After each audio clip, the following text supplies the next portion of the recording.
Yasama batachinoi, besamai emetnor, semi kades mangustinta, fegadi besamai indionech, endihu bemedir tihun, yalatenjarachnen sitenzare, bedelachnen ikkar belen, igna yebedelnen ikkaren demenil, awadafet namatagban, kakifu adenenen fi, mengest yante antenantena, Haile Maskan Lisleale.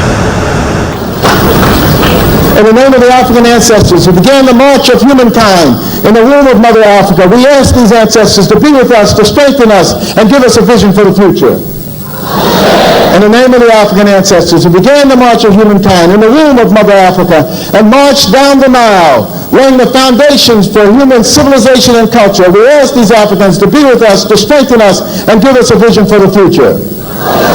In the name of these African ancestors who built their pyramids and their temples to their God concepts, to their principles, and to their moral values, who left us a legacy of architecture and monumental building unparalleled in the history of the world, we ask these ancestors who built the pyramids, who built the temples, to be with us, to strengthen us, and give us a vision for the future.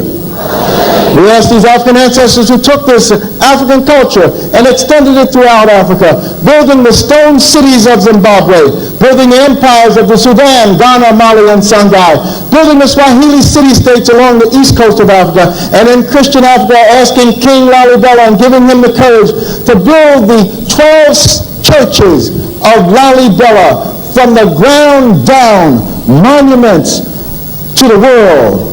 We ask these Africans to spread this culture to the Dogo and to the Akan and to the Yoruba and to the Bankongo and to the Nzulu. We ask these Africans to be with us, to strengthen us, and give us a vision for the future. In the name of the Africans who opened up Africa, opened up the Nile Valley to other cultures and other peoples, and they came in and nurtured themselves on the African greatness.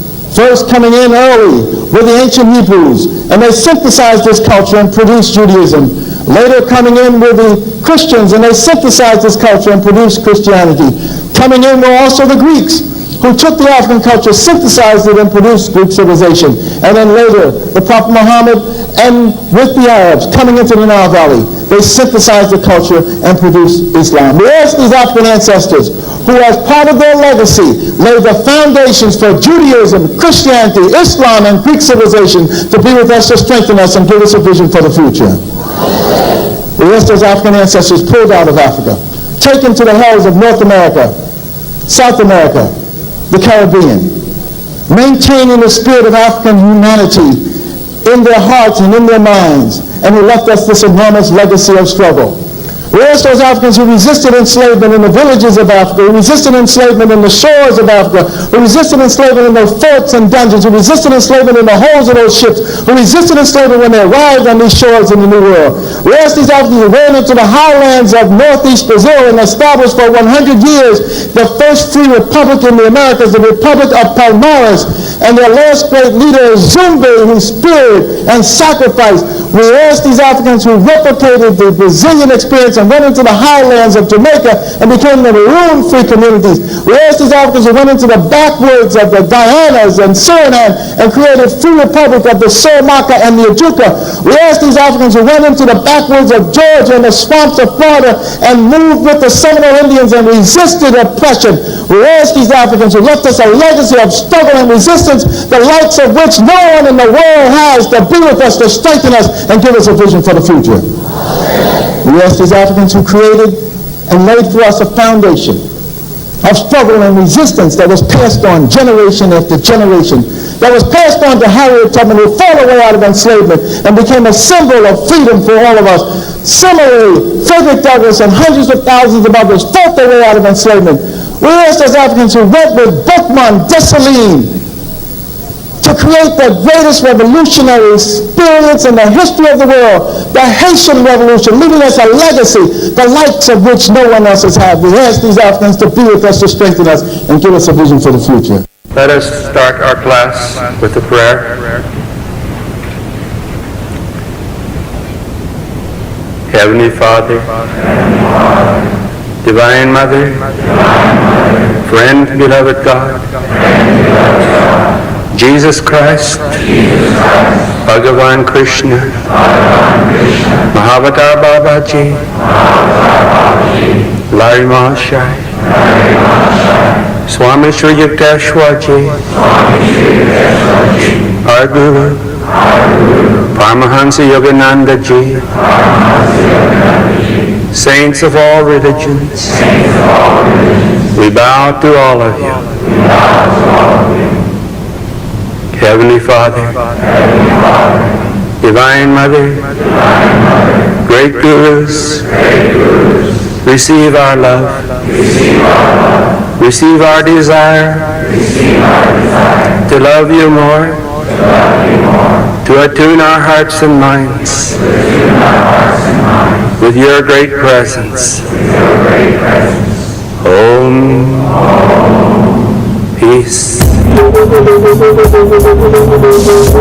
Speak truth to the people. To identify the enemy is to free the mind.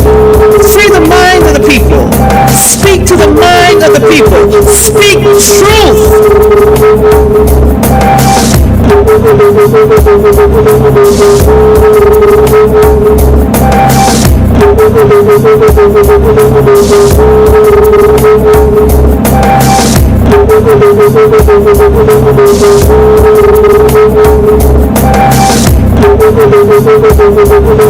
Hide nothing from the masses of the people. Tell no lies. Expose lies whenever they are told. Mask no difficulties, mistakes, failures. Claim no easy victory.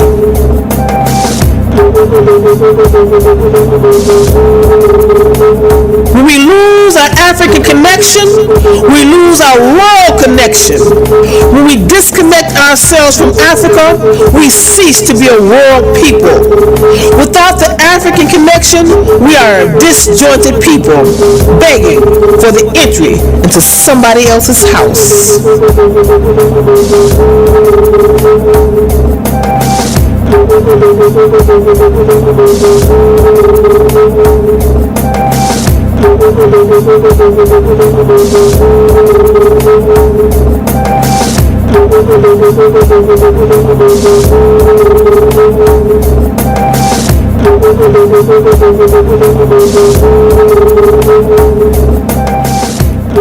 Reading from the Hosea.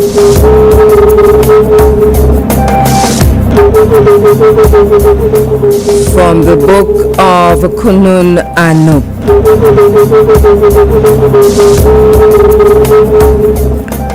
When you embark on the lake of Ma'at, truth, justice, and righteousness, may you sail on it with a good wind.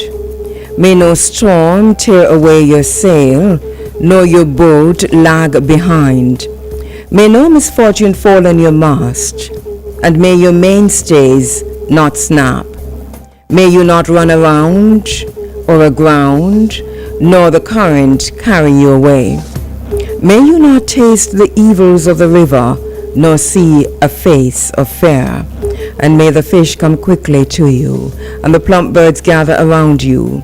For you are the father of the orphan, the husband of the widow, the brother of the divorced woman, and a protective garment, and as a mother for the motherless. Let me raise up your name in this land as the embodiment of every good law, for you are a leader without greed, a great creator, a great mother, a great father, free of baseness, one who destroys falsehood and brings righteousness into being, one who comes at the voice of the caller. When I speak, I hear your name. When I speak, may you hear me. Grant me justice, O praiseworthy one. To whom those who are praised give praise. Put an end to oppression, for we're greatly burdened. Count me, and you will find me lacking.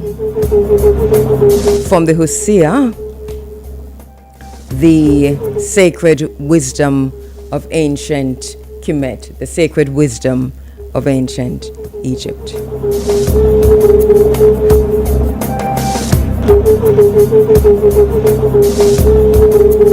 I acknowledge my ancestors upon whose shoulders I stand. I acknowledge my ancestors, the ones who came before and are still here.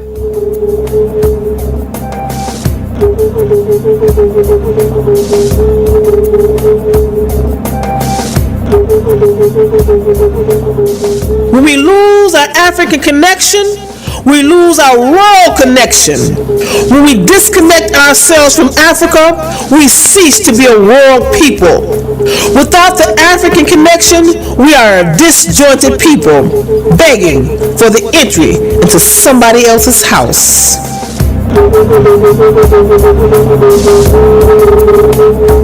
Sign up for the JN Money Card. It's safe, convenient, and free. The time by JN Money is now 12 after 6 o'clock. Attention all gaming establishment owners and operators. The Betting, Gaming and Lotteries Commission, BGLC, is advising that there will be no remote licensing this year. Instead, persons are urged to use our online platforms for applications and renewals. For online assistance, persons may send an email to customer service at bglc.gov.jm or send a WhatsApp message to 876-316-8464. The BGLC, facilitating, enabling, regulating. Jamaica, get ready for Win Your Passion moment. Campari Red Passion Bar Party March 20th at the Cambridge Square in St. James. Big Campari deals, stunning Campari ladies, giveaways, surprises, and pure excitement. Brought to you by Buse Sports Bar and Sir D Sports Bar. Come win your passion moments with Campari, where the red hit different. Must be 18 years and older to drink. Drink responsibly.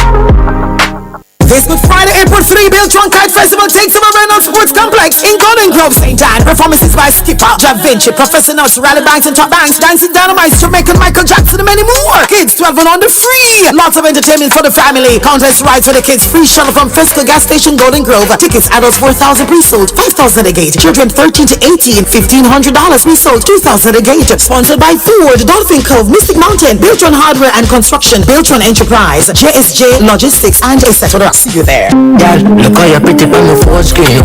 The nation's #1 radio station, IRFM, remains committed to community development across Jamaica. Join us this and every Monday at 6:30 p.m. right after sports for the community-based program Community. Community seeks to highlight the positives as well as struggles in our communities around the island. Join me, Roger Haspel, as I speak with stakeholders including residents, community leaders, social workers, among others, and get a front row presence about the particular community taking the spotlight this week. You can be a part of IRFM's Community. Call us at 876-974-5051 or email roger@irfm.net and request your community to be featured. That's Community. Listen every Monday right after sports in live at 5:45 on the People Station, IRFM. Community on IRFM is brought to you courtesy of the Universal Service Fund, Jamaica's first solar satellite powered free Wi-Fi. Universal Service Fund connects Jamaica. It's hard-hitting, factual, and exciting. It's sports conversation like never before. What's the score? 9.58. Every Monday night, 9 to 11 on the nation's #1 IRFM. Join us for riveting, unbiased, and open sports discussions. Get your views in. Let's quickly take a call. Caller, good evening. Welcome. Your other point of view. What's the score? We have the stakeholders, the affected, the sidelined, the expert. Everyone is a part of this 2-hour sports talk. Creighton going well. Pass for best. 10.76. Bettina Clayton. Brought to you courtesy of Cecil's Auto Services Limited, 1 to 3 Fish Lane, Montego Bay. Telephone 876-298-3662 and 6 Lindsay Crescent, Kingston. Telephone 876-251-7225 and 876-358-5822. Cecil's Auto Services Limited. What's the score? Monday nights, 9 to 11 p.m. We have your front seat reserved.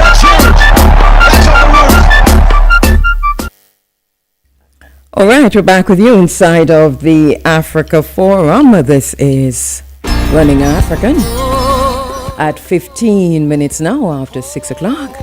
We need faith. I'm talking about faith. Oh, yeah.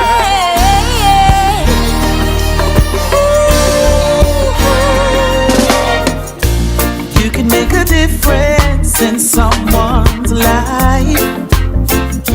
You can touch a heart and hidden deep inside. You can make the impossible be so right. Gotta have faith. We're gonna have some faith. Gotta have some faith. Faith. Oh my faith. Gotta have some faith. It'll be alright. Have a little faith and it will be all right. Willie Stewart of Third World arranged, produced, and got together a group of Jamaican and American artists. Some JC Lodge is there to do this one especially for Jamaica as we go through the aftermath of Hurricane Melissa. You got to have faith. Yeah. Good morning to you, Ank Ujasaneb. Life, prosperity, and health to you. Welcome, Akwaba. Thank you so much for joining us. Asante Sana. Wherever you're listening to us this morning, thank you so much for joining us on the 107s, 107.1 all the way to 107.9. On the internet at iriefm.net. Thank you so much.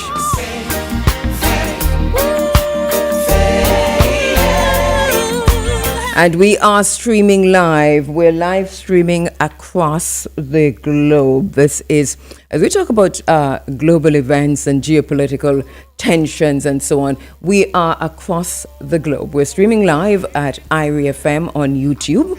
You can watch us live right now at this minute. Tell your friends. Irie FM JA on Facebook. So if you're on Facebook, while you scroll, while you do what you're doing, even if you're doom scrolling, you can still check us out. Irie FM JA on Facebook, Irie FM on YouTube. You can make the impact. On Flow Channel 822, we're there too. We're gonna have some faith. We gotta have a little. Digiplay, I think we Digiplay 784. We're going to get it sooner or later. But if you're listening to us on Digiplay, thank you so much. Let the circle be unbroken.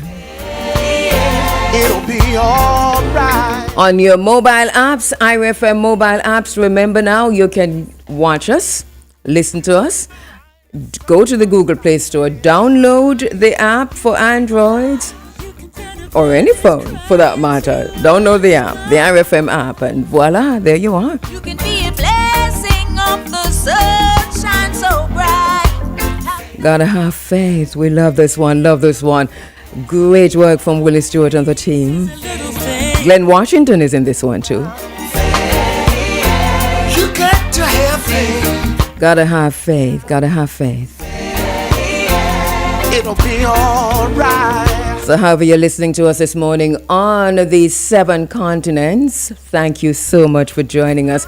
If you're on the continent of Africa, welcome Akwaba, Asante Sana.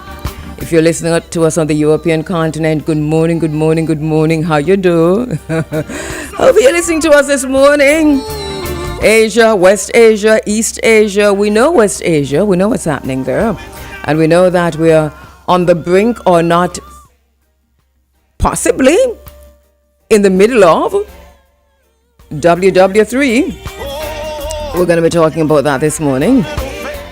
But whichever continent you are, down under, up above, roundabout, thank you for joining us inside of the Africa Forum this morning. It is Sunday, March 15. The Ides of March are upon us. Over 2 millennia ago, 44 BC, pivotal event in Roman history, et tu Brute. Julius Caesar, aspiring to be king, assassinated. That, of course, accelerated the collapse of the Roman Empire, of the Republic, if you will.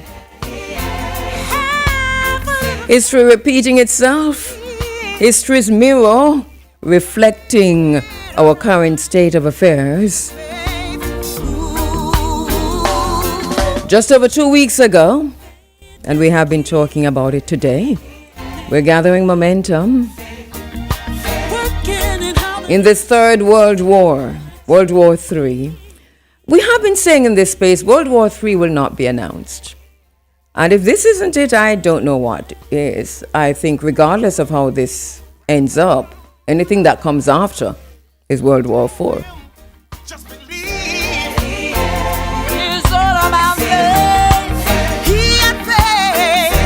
We're seeing unbridled hubris. We're seeing carnage. We're seeing destruction. We're seeing the normalization of political violence.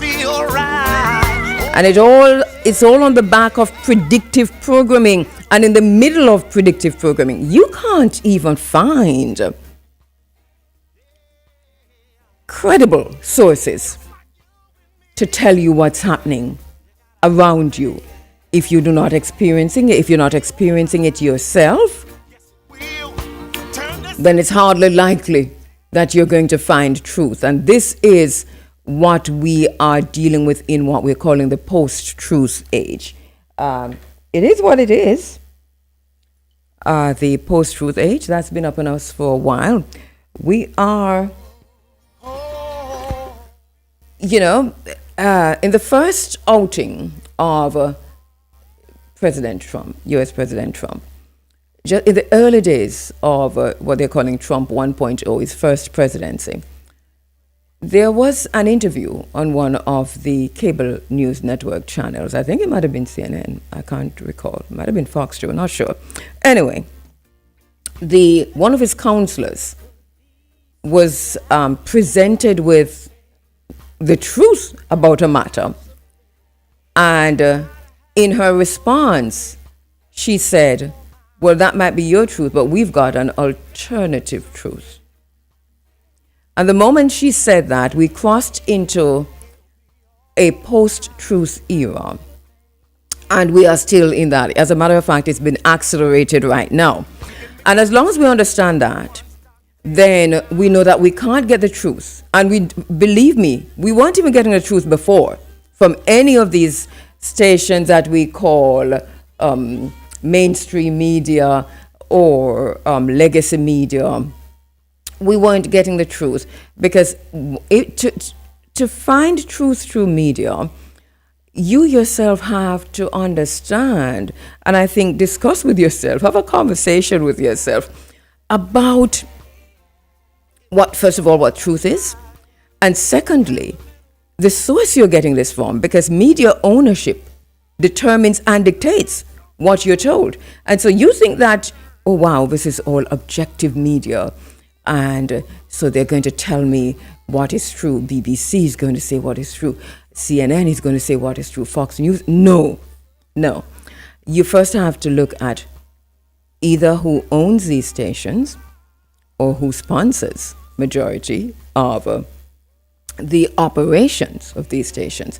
And what we do know, that media, what we're calling legacy media, mainstream media, whether it is print or radio, television, doesn't matter. There are about 5 main owners of these medias, if so many. Rupert Murdoch, of course, is one. Lord Rothermere is another. And Rothermere is like the Daily Mail and so on. And that is so mainstream, but it is one of the most toxic. and then you have, as I said before, the Rupert Murdoch empire. You have just Jeff Bezos, who has entered now. You have the Ellisons, who are taking over media through their acquisition of Paramount. And I think I just read something where they have bought out Tyler Perry out of BET Plus.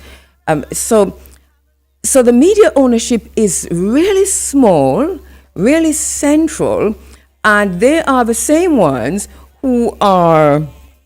If you look at the conglomerate, the media conglomerate, if you look at what they're investing in, what they own, who they're backing, their circles, you'll find it's a very tiny circle.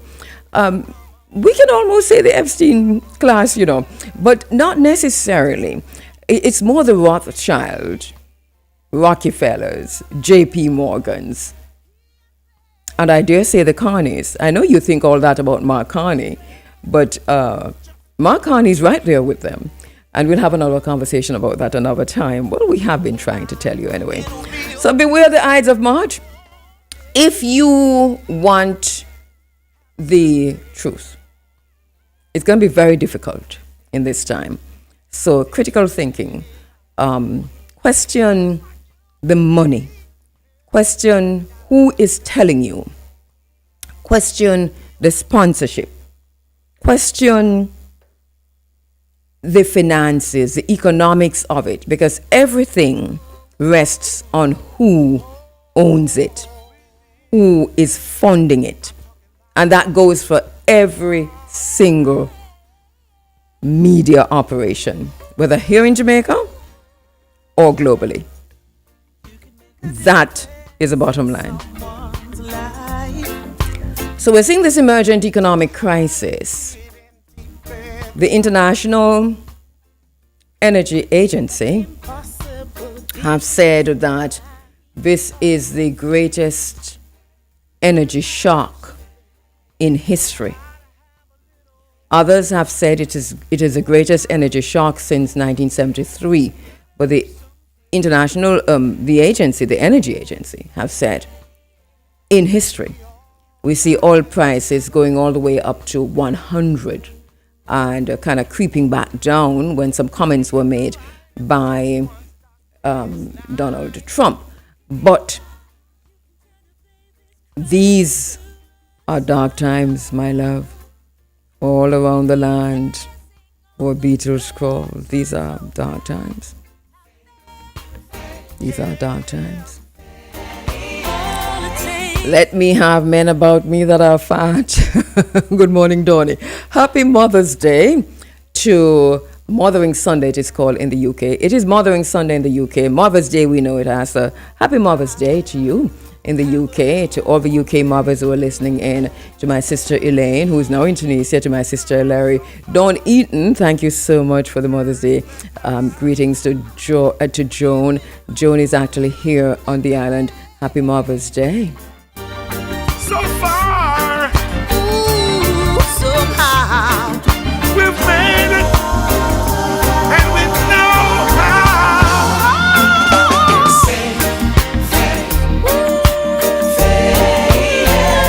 Gotta have some faith.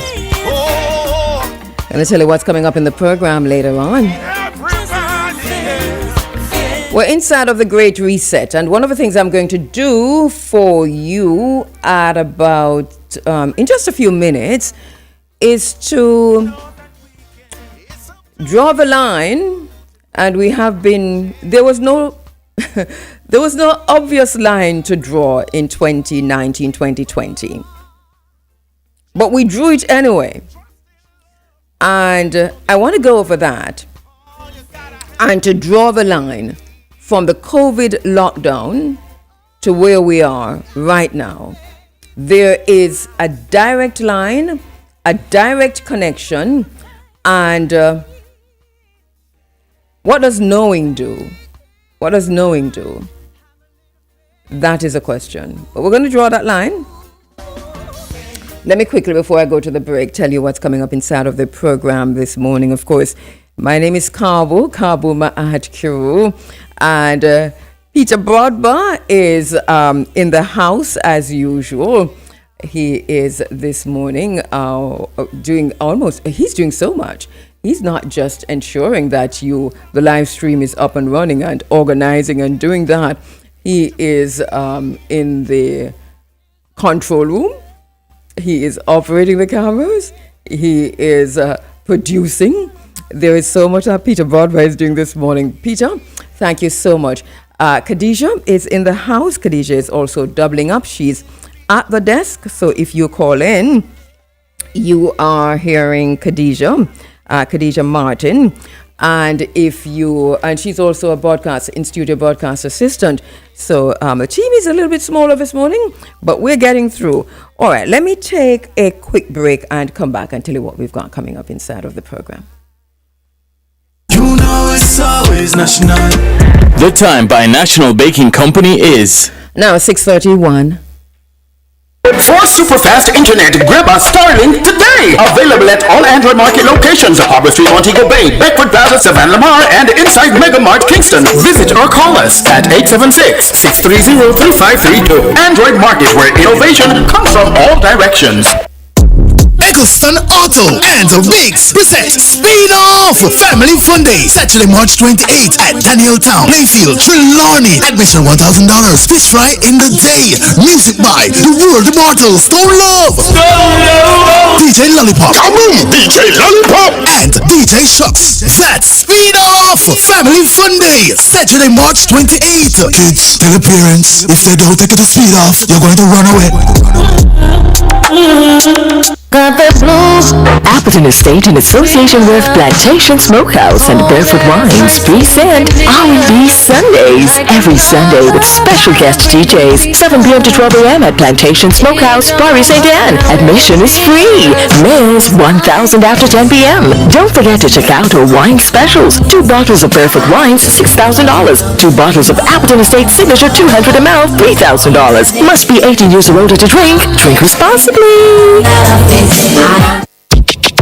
Need information on everyday financial matters? Then check out the Financial Corner. This and every Monday at 6 p.m. during live at 5:45. We give relatable financial information, the latest financial news, as well as financial tips. Brought to you by Massive Auto Parts and Car Sales, Pineapple Orchard, Santana. For the best in auto parts and car sales, call Massive. We've got you covered. Real deal windows and doors. Tower Isle St. Mary. For the best deals on windows, doors, shower enclosures, and glass railings, call 876-285-8064 or 876-867-9349. That's Financial Corner. This and every Monday at 6 p.m. on the nation's #1 IRI FM.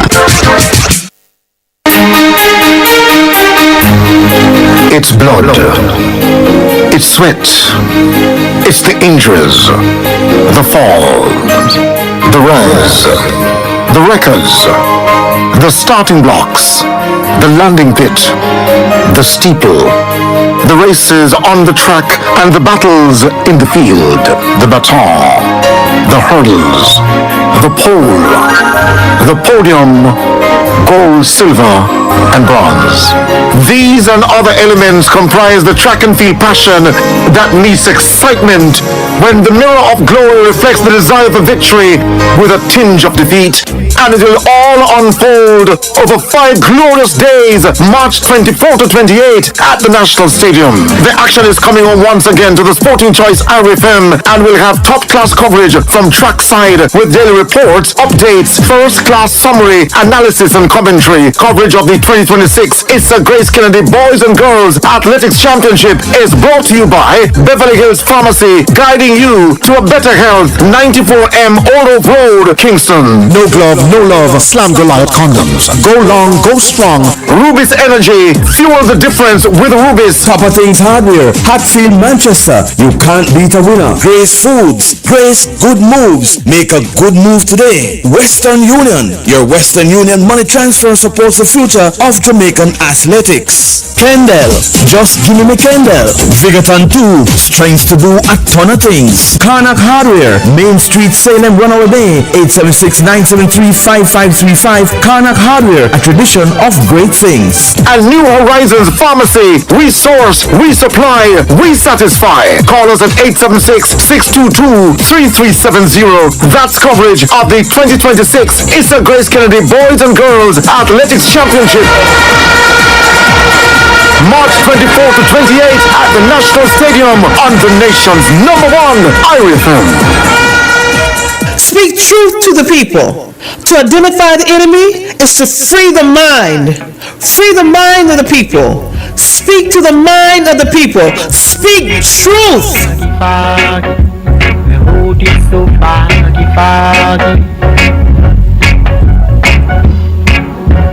My way is long, but the road is foggy.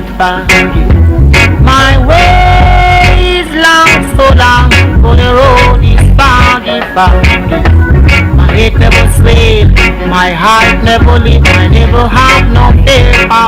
Back with you inside of the Africa Forum on this Sunday, March 15, 2026 on the island.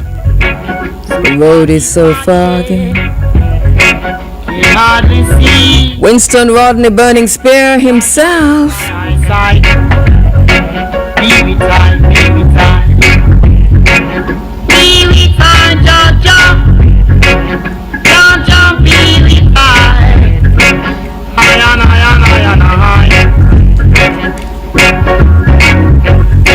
Our vision is to reunite the African family for development.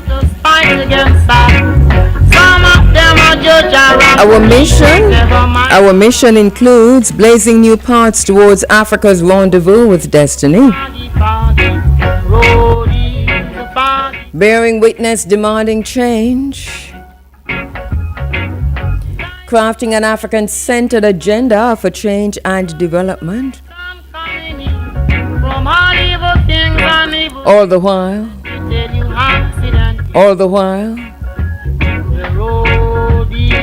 honoring my moral obligation to remember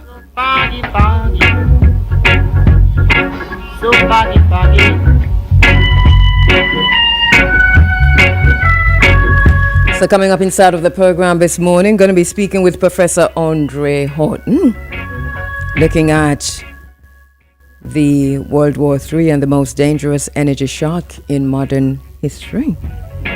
We're asking the questions this morning. Going to be speaking with Professor Vereen Shepherd, Gender-Based Violence in Jamaica. There's a book that's about to be launched. It's edited by Delia Bean and Professor Vereen Shepherd, looking at gender-based violence in the Caribbean.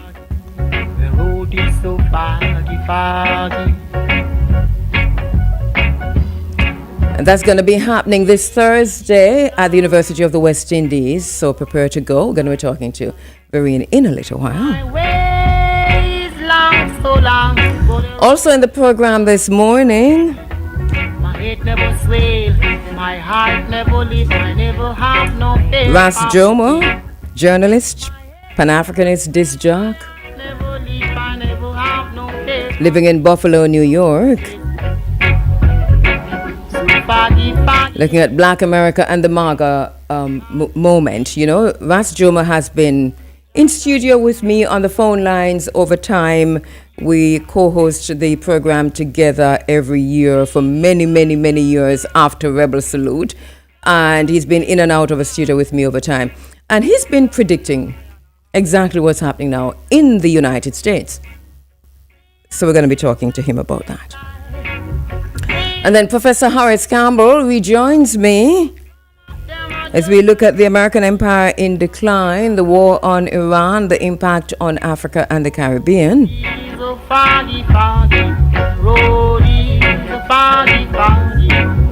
So we've got that. It's a lot. It's a lot to get through.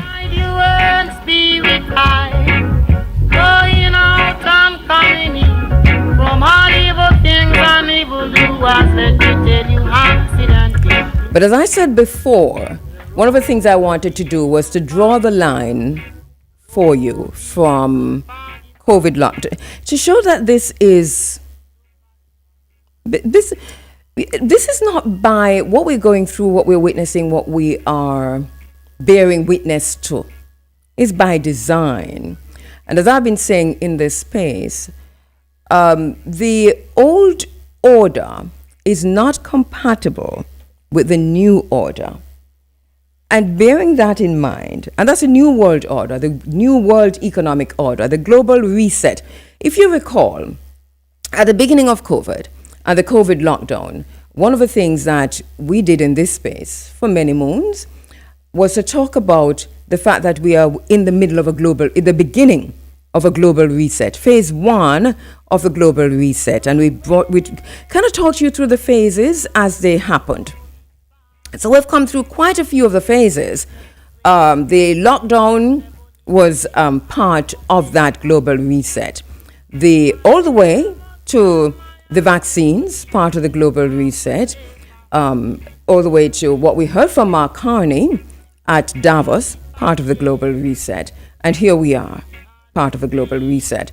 It's a global reset. It's leading to technocracy and transhumanism. And I want to talk you through that because it's very important for us to remind ourselves about where we are on this, in the scheme of things, on the scale of things. We saw phase one, right? The emergency powers and suspension of normal governance. And this was the first stage. We saw the rapid introduction of the emergency legal authority. One of the things that came out of that was the Coronavirus Act of 2020, and that granted governments sweeping powers, including restricting our movements, remember that, closing businesses, detaining suspected infected individuals, and bypassing normal regulatory purposes. And we signed off on that. All of us signed off on that. Well, not all of us. All of uno. Uno, a good word. Remember that. A Bantu word. It means exactly what it says. All of uno. All right. And then this happened globally, by the way. Then we saw phase two. Phase one was all of that. Governments demonstrating that they could temporarily suspend normal civil liberties in response to a crisis. This is exactly what happened. And this created a legal framework for future emergency governance. Remember, we were telling you that there was no way they're going to pull back on the DRMA. There was no way they were going to pull back on all of the emergency governance structures and systems and policies and protocols that they put in during COVID. These now became permanent. So that was phase one. Phase two, between 2020 and 2021, this is a global reset. Between 2020 and 2021, phase two was the digital tracking and population data systems. If you recall, the United Kingdom was way out in front of everyone with this. It was frightening. Not only that, we saw this in East Asia, in West Asia. We saw this around the world, and we were buying into this, right? So once movement restrictions were in place, governments introduced mass digital monitoring tools, and we were glad for them. So we had, I have to take myself out of this thing. But pay attention, because I'm taking you through the phases to take us right where we are now. All right. We had the contact tracing smartphone apps. You remember that? That was all over Europe. The contact tracing smartphone apps. We had the NHS COVID-19. We had COVID Safe. It was also in the United Kingdom. Them sent out some little robot dogs. And we were all laughing at the little yellow robot dogs who were telling people to go inside. Go inside. That was phase two. Security agencies in some cases were authorized to track citizens' phones directly to enforce quarantine. We were spitting at our brothers and sisters who boarded the same bus as us and happened to sneeze or cough, we threw them out of the buses, we threw them out of the taxis, we would not talk to them. So phase 2 also established a key precedent, because what it did, public acceptance of mass data collection was tied to public health. So the wall we got open with mouth, make them push one something around it and put with data, with DNA. Not only that, we turn we head upside down, so they push a thing all the way up in our nostrils. It sting, it hurt, and they collected that also. They tied mass data collection to public health. They did that. Normalization of location tracking and digital surveillance. They did that. And the world welcomed that. Globally, that was welcomed. Africa and the Caribbean resisted in serious ways, I can tell you that. Jamaica resisted. Africa, continental Africa resisted. But here we are. Then phase 3 was the digital passports and behavioral compliance systems. So they introduced credential systems controlling access to society.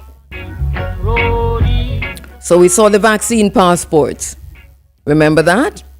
We saw the QR code entry systems. We saw health certification for travel, workplaces, and events. Remember that? That was phase 3 of the global reset. We are moving into a new world economic order. The global reset started the minute they announced that there was a pandemic. All right. So your participation in society in phase 3 could be mediated by a digital credential. This is extremely important, because this is where we saw a governance shift in phase 3. We saw the infrastructure being created for digital identity, for conditional access systems, and for behavioral compliance mechanisms. People were thrown into prison. Doctors and scientists who questioned this were fired, lost their jobs, don't get it back yet. People died. And then phase 4 was institutionalization after they ended the lockdown. Institutionalization after they ended the lockdown. So, when the emergency phase ended, many countries removed restrictions.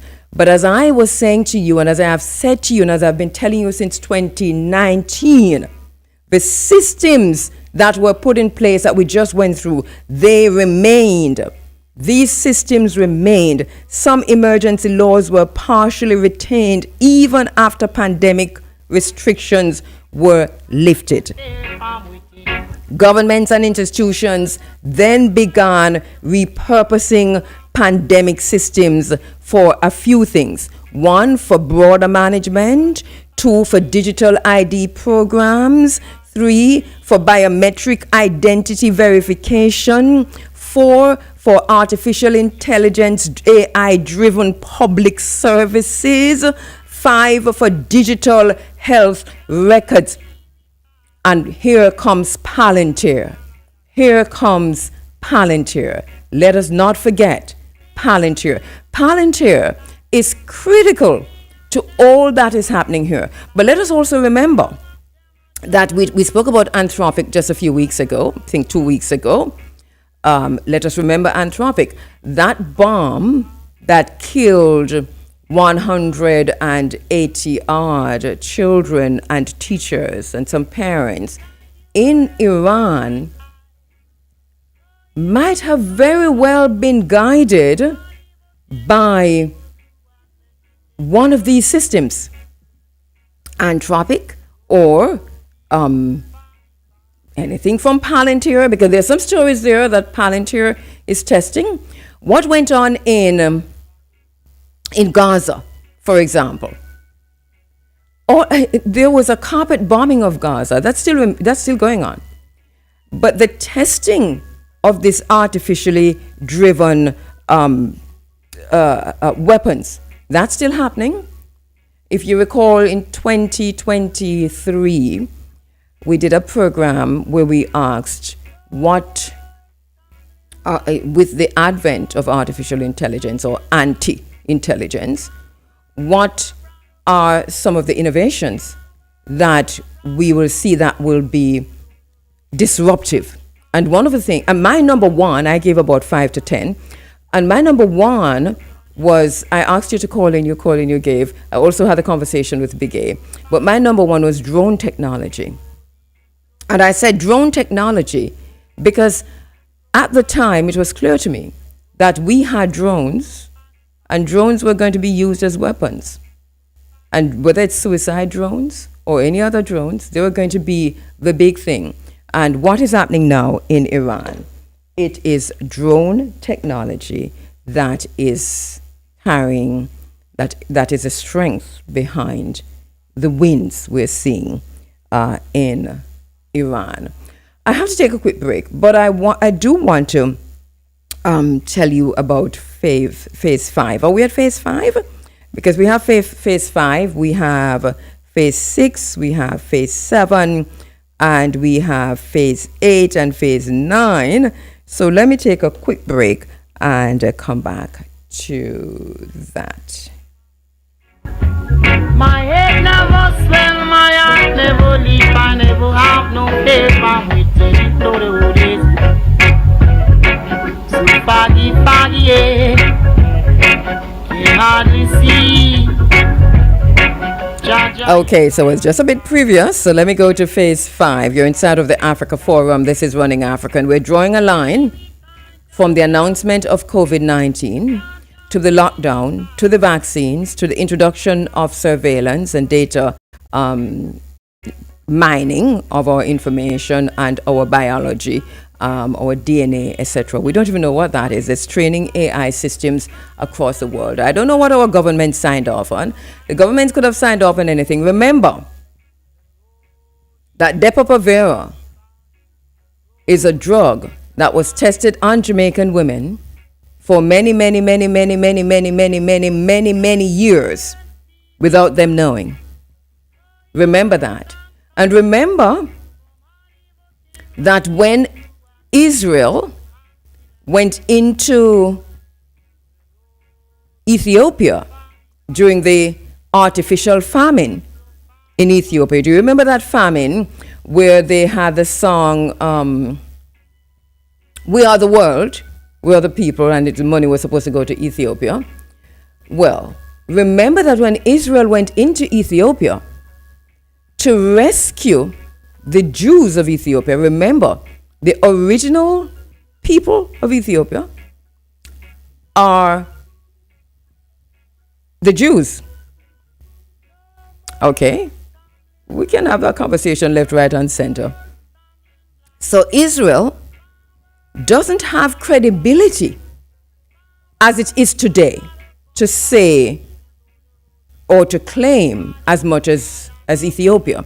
So when they went into Ethiopia on Operation Moses, Operation Solomon, there were a few flights from Ethiopia where the Jews, the Beta Israel, there is a name that we call them, but it is, they do not necessarily want us to call them that, but I'll tell you the name so that you know who I'm talking about, the Falashas, right? But that's not a name that we're using in this space. Beta Israel. So when Israel went into Ethiopia to collect, to rescue the Jews, the original Jews, and brought them into Israel, one of the first things they did was to sterilize the women. Google it, because you think it's a conspiracy theory. Google it. They used Depo-Provera, the same drug that was tested on Jamaican women, our mothers, our grandmothers. When the pharmaceutical companies, one of the main ones was Pfizer, developed Depo-Provera, they tested this drug on Jamaican women. They did not know that they were being tested. They did not give consent. Now, there is a class action lawsuit globally with thousands of women who, reading and understanding the research that has come from, published in the Lancet, that Depo-Provera is connected to dementia, to brain tumors, to Alzheimer's, to brain tumors, to cancers. Well, they say they're not necessarily cancerous. So these women are suing now in a class action lawsuit. That is the same drug. You see the point we're making? It's the same thing that happened in COVID. We got tested, but here we are. mRNA. We'll talk about that another time. So phase 5 was the integration with AI, digital identity, and technocratic governance. Remember, we told you this is about technocracy and transhumanism, whether it is techno-feudalism or techno, whatever we want to call it. It is, the base of it is technocracy. And if you listen closely to Peter Thiel and people from Palantir and Elon Musk and all of them, the ultimate, which is really accelerating and going pretty fast, is transhumanism. So this is a phase that we see unfolding around us, where the technologies and the policies are rapidly accelerating. And I want to cut it here for a minute because we're out of time. But just to say that we're seeing the digital IDs in place, we're seeing the biometric identity systems, we're seeing the cross-border digital identity, so that's in place. We're also seeing the anti-intelligence governance, the AI governance, that's technocracy. And we're seeing that accelerating, and this is why everything is going so fast. The old system has to be destroyed, totally destroyed, because it is not compatible with what is unfolding, and what is unfolding so quickly. And so we are witnessing the complete destruction of the old system. I don't have enough time. If I get some time later on, I'll take you through the rest. Also, if not, I'll take it next week. But I'll talk us through this to see where we are in the scheme of things. Bottom line is, if I were you, I'd go back and read Mark Carney's speech at Davos, because Mark Carney is a sly old fox. Mark Carney is, of course, from Goldman Sachs. Mark Carney, former head of the Bank of England. Mark Carney, former head of the Bank of Canada. Mark Carney, deeply rooted in the World Economic Forum, Davos, a mentee, if you will, of Klaus Schwab. And because he presented such an opposite and different kind of a figure to Donald Trump at Davos, you all stood up, all stood up and applauded him. But Mark Carney told us the truth. That's truth. He said, the rules-based order has ruptured. He said, the new world order is upon us. He said, we knew very well that the rules-based order was a fraud, a fake, and was not working. And he gave a whole analogy of a metaphor of hanging up a sign, using some Russian author or German author hanging up a sign in the shop and so on. Don't know a fool shop him, I hang up a sign in about the sign hang up and so on. But the bottom line to Mark Carney's speech is this. We were lying to you from the end of World War I, World War II. Well, World War I, but he said, but stick to the script of his speech. Coming out of the League of Nations, which collapsed and led to World War II, well, not led to, but it collapsed during the World War II era, and into the United Nations, which has now collapsed. We have to call it what it is. It is what it is, and we have to do and deal with the isness of things. The League of Nations couldn't stop Japan from invading Manchuria. And Italy saw that invasion. and said, okay, well, if you can't stop Japan from invading Manchuria, then I can invade Italy. And they did. And you know what happened. So Manchuria was 1931, Ethiopia was 1935, and we're in World War II. The League of Nations that was put in place on the back of World War I failed because it too was an illusion. It couldn't stand up in the face of power. It's the very same thing with the United Nations. They couldn't stop Netanyahu and Israel from bombing Gaza. They couldn't stop NATO from expanding into Russia.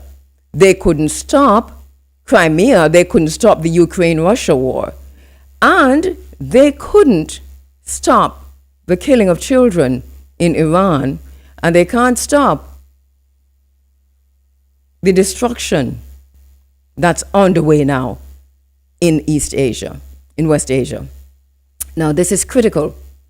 This is a prognostication, but it's also a clear warning. The League of Nations failed, the United Nations failed. This is basically what it is. And we're moving now into World War III. We're in World War III, and on the backside of that, we'll see what we see. But I'll come back to this if I can, and I'll also spend some more time talking about COVID-19 and how this was the precursor for where we are now.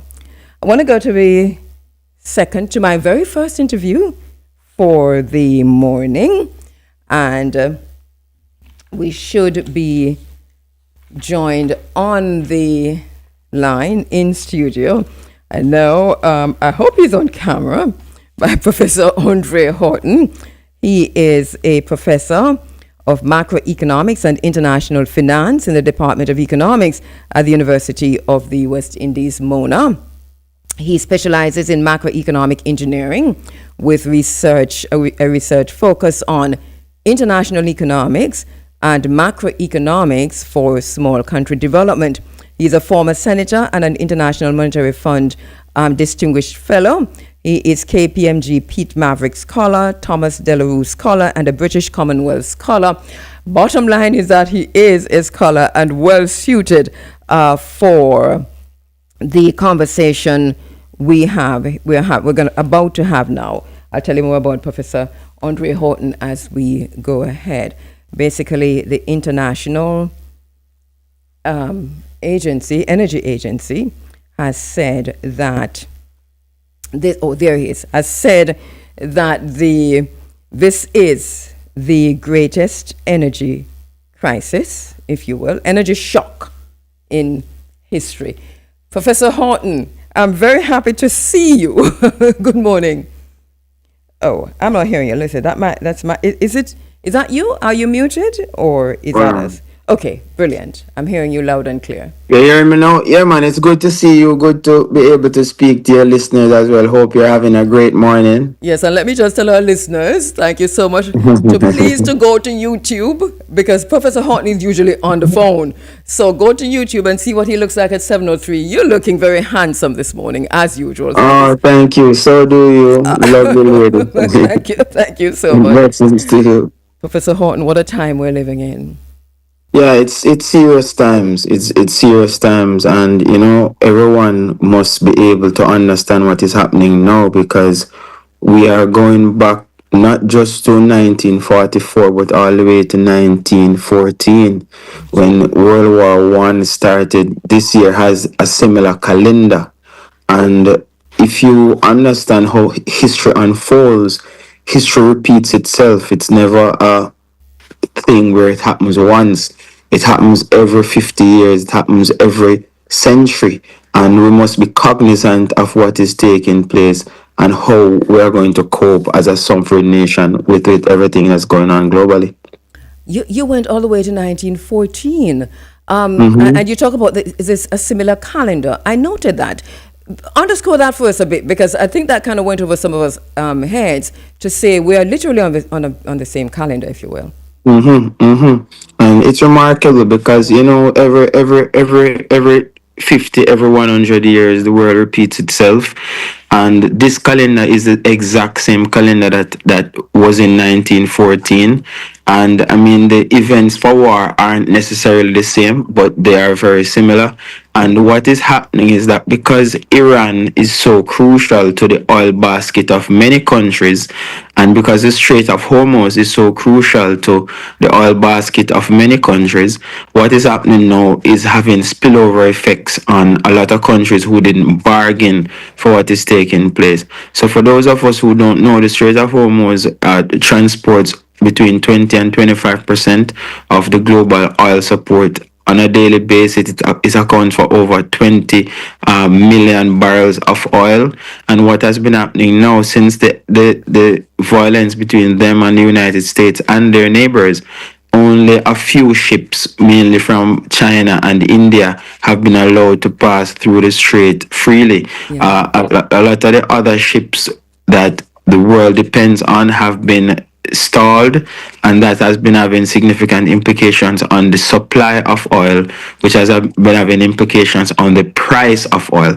So to note, yesterday we know that the price of oil has been over $100 a barrel, but yesterday we got news that if this continues, then the price of oil might reach $150 per barrel, and that's profound. We haven't seen oil go past $100 per barrel since 2022, and prior to that, we haven't seen oil go to $150 a barrel for a long time. Even in the global financial crisis of 2008, oil didn't reach so far. So and this is why we're hearing that this is the greatest shock in history. Is it in history? Not 2008. It's for a long time because yes, 1973 and 1978.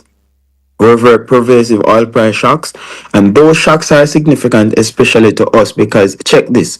Coming out of the 1960s, Jamaica had one of the most productive economies. When we started diversifying into tourism, we started diversifying into manufacturing, and we started diversifying into the production of bauxite.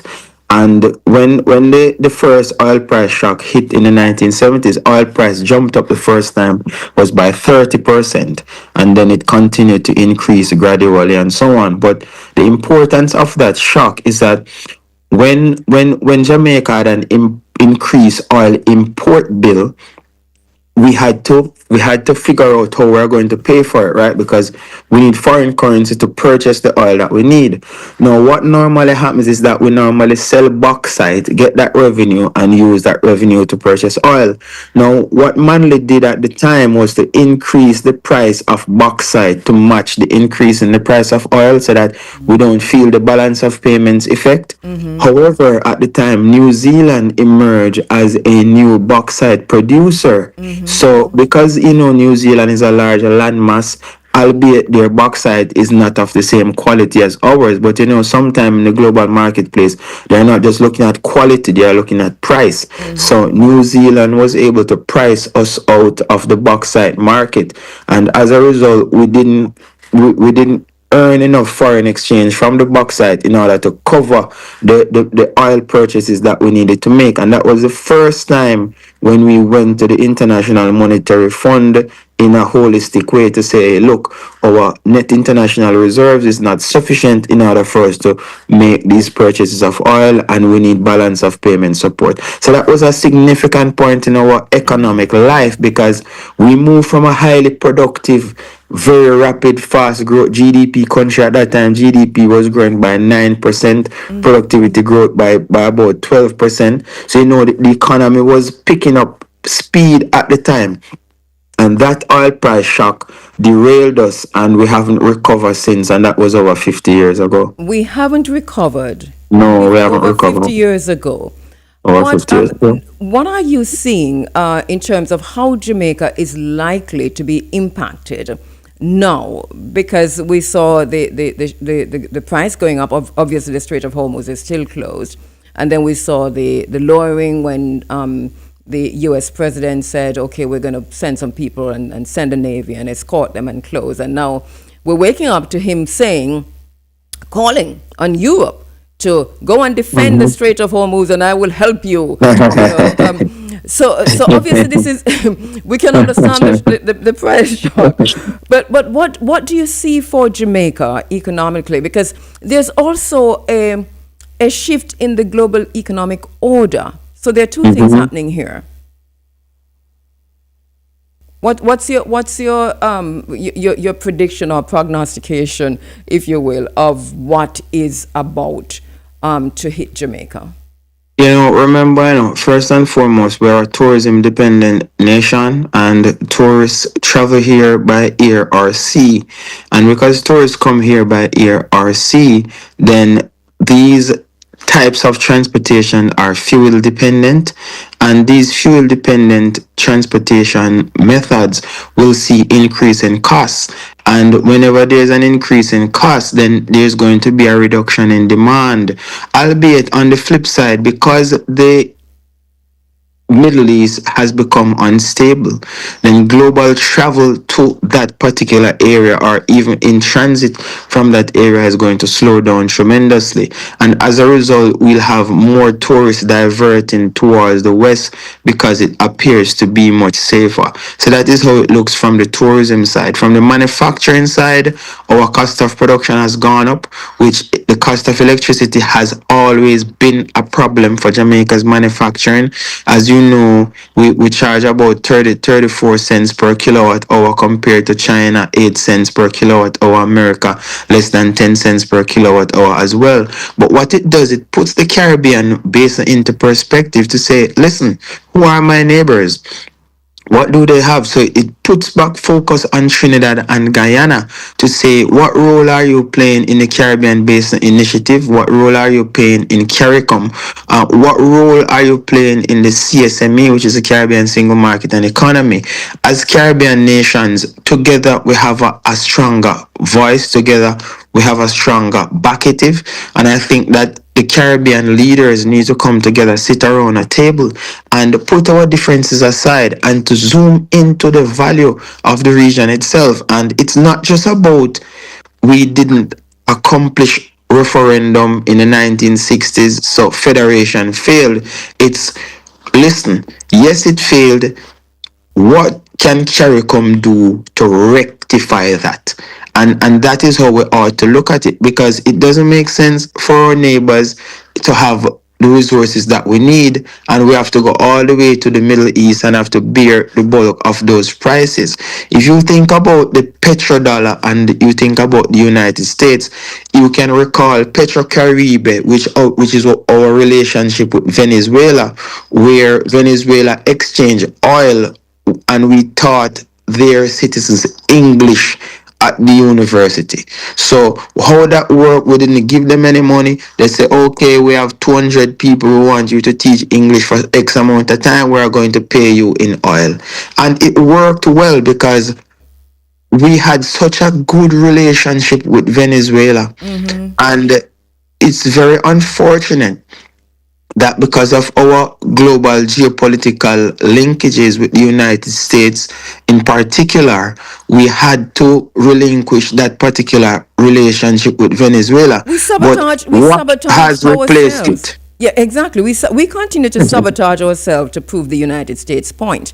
This is the problem that we have, because we see a very similar thing happening with Cuba right now. This is very interesting.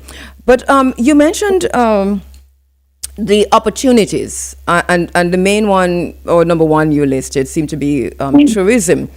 I'm a little bit skeptical about that, because if this is a global energy shock, if this is a global incident or event, then the ability or capacity or capability of a tourist to travel, whether or not you can go to West Asia. Yeah, so that is what I said. I showed you both sides of the coin, right?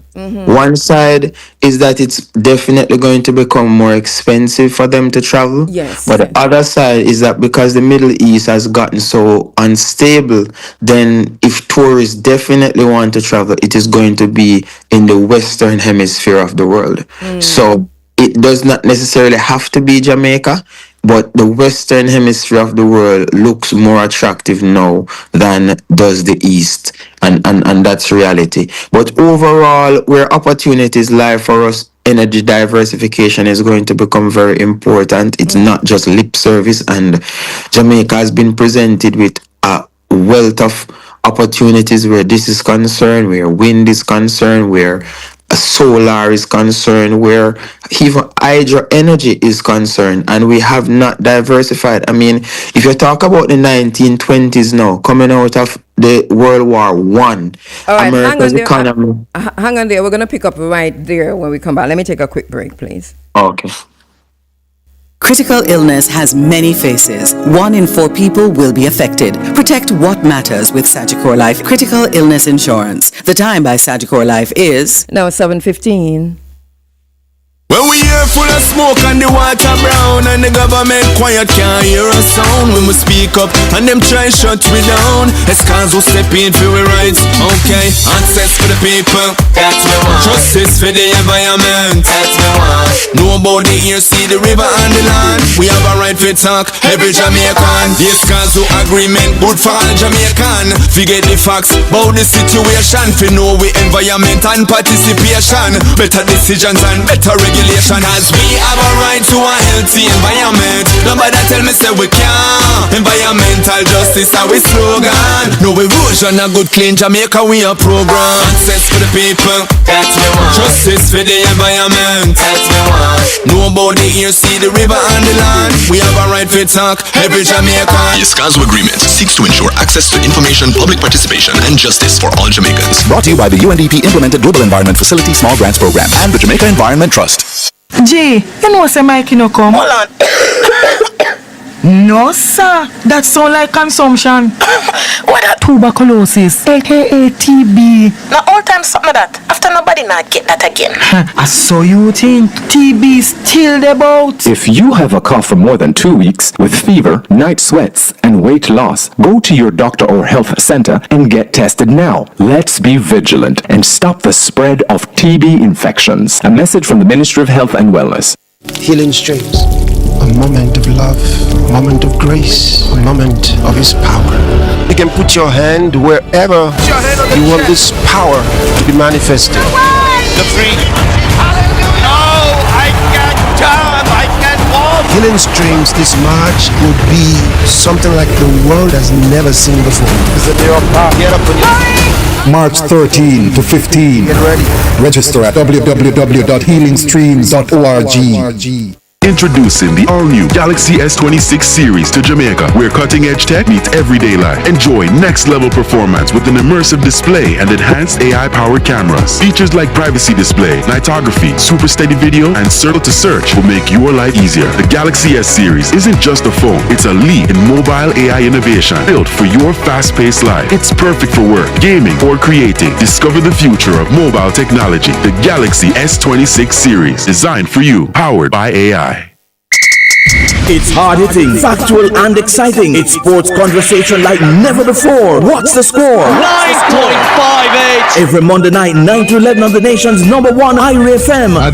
Join us for riveting, unbiased, and open sports discussions. Get your views in. Let's quickly take a call. Caller, good evening. Welcome. Hear other point of view. What's the score? We have the stakeholders, the affected, the sidelined, the expert. Everyone is a part of this 2-hour sports talk. Clayton going well. Personal best 10.76. Bettina Clayton. Brought to you courtesy of Cecil's Auto Services Limited, 1 to 3 Fish Lane, Montego Bay. Telephone 876-298-3662 and 6 Lindsay Crescent, Kingston. Telephone 876-251-7225 and 876-358-5822. Cecil's Auto Services Limited. What's the score? Monday nights, 9 to 11 p.m. We have your front seat reserved. That's huge. That's on the roof.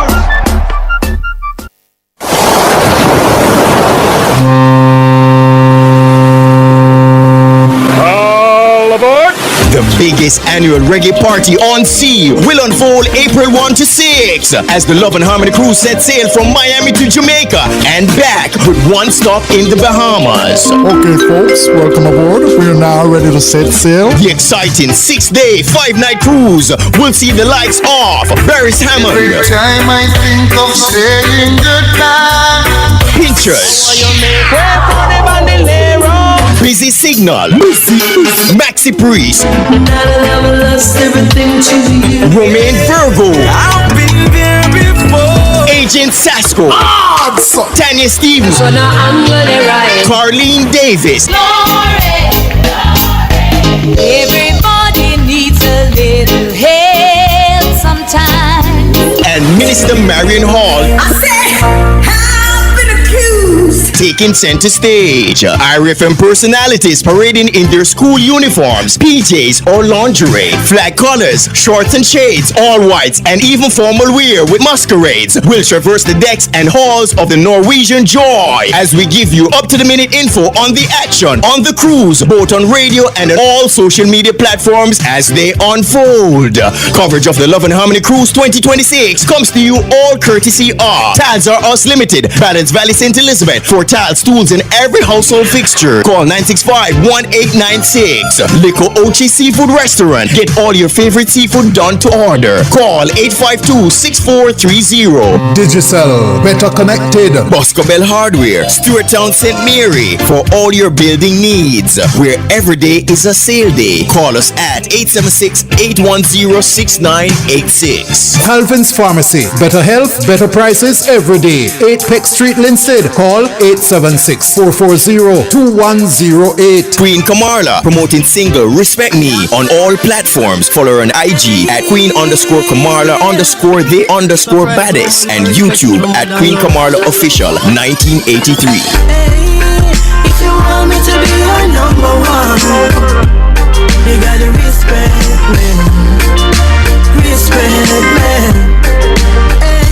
Advanced Scales and Equipment Limited. Precision that powers Jamaican businesses. Brown's Records promoting Heal This World Rhythm featuring Richie Spice, Lola Smiles, Turbulence, Chesedek, Luton Fire and more on all streaming platforms.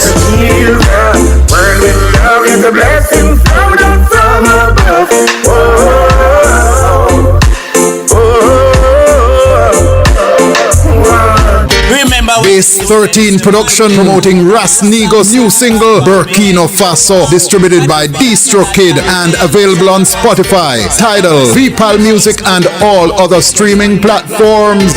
Burkina Faso, Africa rich and it a grow. Burkina Faso, yo, that's how we a go. You know, I really love this song, Burkina Faso. You know, even the way tell the truth, Dr. Horton, don't you? Even the way he's singing it, you know. That's the way I go. But just before we're speaking with Dr. Professor Andre Horton, right? And we're talking about what the economists and the financial world is referring to as the greatest energy shock in history, and Professor Horton is agreeing with that and talking us through history to understand where we are today. So, Prof, you were telling us about 1920s on the backside of World War I and connecting that to what happened in the United States. I interrupted there, so let's pick up from there. Yes, so how economics normally work, it's normally governed by what we call classical economics. Now, classical economics says that there should be no government intervention. The market mechanism should determine how price allocate resources in the economy through demand and supply. However, coming out of World War I, the United States found themselves in a very depressed economy where they could not stimulate demand. Demand was low, output was low, and people were suffering. Businesses were closing left, right, and center. And that was what caused what we call the Great Depression of the 1930s, where poverty was pervasive across the United States and was having spillover effects on the world. Now, that gave birth to Keynesian economics, when John Maynard Keynes came in and said, listen, if the market mechanism is not working, then the government has to come in to help the economy to stimulate itself. And that gave birth to what we call expansionary fiscal policy. For the point of case, United States, Hoover was the president at the time, and they started rapid expansion in infrastructure, in railway, and the Hoover Dam was built at that time. And the point I am making is that in Jamaica, the government has to step up now and play a real role in how it assists in stimulating the economy through the building of key infrastructure that we need in order for the country to reignite its growth pursuits. And you played a song a while ago about Burkina Faso, and they have been very great in how they have approached their own macroeconomic management. Last week they came up with a 64 billion US dollar expansion plan. A lot of people were skeptical about their ability to see through this plan, but I am very confident in their ability because they have a real plan. And that is what Jamaica needs. We need So you're saying politicians that we don't have a real plan, and No. I don't expect you to say much here in terms of what that plan should be, but give us an idea of what you're talking to. How could Jamaica go out? Is it too late though for Jamaica to go out in front of this, or is it never too late? Never too late, because time is a continuous thing. So time is like a fictitious thing that the Romans try to count, but that's just counting time. Time is a never-ending thing. So when we go, other persons will come and replace us, and when they go, other persons will come and replace us. So throughout the course of history, there will always be new entrants after people exit this earth, and it's up to them to see what is happening in their time and how they should coordinate their resources to get the best output for their population at that time. Energy has been a big problem for us, and that is why we need a dam. Water distribution, water storage, water harvesting has been a big problem for us. And if you think about it, output instability, because agriculture, let's talk about agriculture. Everybody love agriculture because everything comes from agriculture. Food, clothes, housing, everything comes from agriculture. So everybody love agriculture. But Jamaica has not been able to do well in agriculture since we came out of sugar and cotton. So you notice that when we were slaves, agriculture was done on a large scale basis. So you had 10 sugar farm, 10 cotton farm, and those were the focus of the economy, right? Now, coming out of slavery, what happened was those large farms were fragmented and they were distributed to people in very small portions, but it wasn't done in a coordinated way. For example, I say to you, okay, Kabu, okay, I'm going to give you guys 5 acre, 5 acre, 5 acre, but all of you are going to still produce sugar. At the end of the year, we're gonna collect the sugar that the 20 of you produce. We're gonna still sell it in the same way, so we make the same money. No, it went that you know with your 5 acre, you split it up, give 5 children, each of them have an acre. They themselves now on that acre produce 1/8 of an acre of tomato, 1/8 of an acre of scallion, 1/8 of an acre of onion, and so on and so forth. So the collective economies of scale that we normally benefited from our sale of these agricultural crops to the global economy, albeit England got wealthy off it, etc., etc. And many people say because it was slavery. Yes, it was slavery, but slavery came at a cost because they still had to feed the slaves. It's no different now from the minimum wage that people receive when they go to work. It's the same thing. It's instead of giving them food and shelter, you give them tuppence that even cannot purchase food or shelter. So it's even worse when you look at it. So that's not the excuse. The excuse is how coordinated is our efforts as a collective body. But the question is also why? Because all these years, and we have not managed to at least to innovate where agriculture is concerned. A country like Jamaica should have been able to do that. So there's a why there. And then is this why connected to this very same Bretton Woods institutions that we have signed on to? Are there, is this deliberate? There has to be something behind. Yeah, man. If you watch a documentary with Michael Witter, Life and Death, and it spoke of our agricultural industries and the Stephanie sabotage Blank's, we came Stephanie under in Blank's the documentary. 1970s. Yes, we came under a lot of sabotage in the 1970s, especially as it relates to our dairy industry and so on and so forth. We were flooded with milk powder, etc., etc. But innovation, as you speak, is a sovereign thing where collectively we must realize who we are and what we need to do. Our coconut came under sabotage, as you know, that disease that blew all of the coconut off the top, just left the stalk and so on and so forth. The white flies now here, or banana at some point in time came under sabotage, as or citrus. So we've come under a lot of sabotage, but albeit how have we diversified in order to cope, because greenhouses help to prevent a lot of these things. So as I say, we have not been innovating to correct the sabotage. We've just succumbed to it. I think we diversified into tourism and into the worst kind of tourism that any Caribbean country could find themselves tied to. And now the tourism industry is singing the praise that one, we are there are opportunities out of disasters like Melissa, and so we're going to go into creating a Martha's Vineyard in St. Elizabeth, boutique industry, private jets. Somebody's mad like Sean, because this is, to me, this is egregious, if you will. So and the next thing we got from the tourism industry is that, yeah, the war in Iran, which is, from all indications, is World War III. We are going to benefit from that. Tourism is going to benefit from that. What kind of damn foolishness is this? I think that we are totally out of our senses, of our rockers, the way we're dealing. You mentioned water. And we have Professor Shepherd in the room to talk to in a minute in the waiting room. But you mentioned water. This is a year of water according to the World Economic Forum, according to the Africa Union. It's a blue year. It's a blue year. They're having water conferences all over the world. But Jamaica is privatizing its water sources, its fresh water sources, and denying access to the Jamaican people, and privatizing its salt water sources and denying access to the Jamaican people. What? I'm so sorry that I'm getting so upset. But no, you have to, you can, because it shows emotion, and emotions are real because you have care and concern.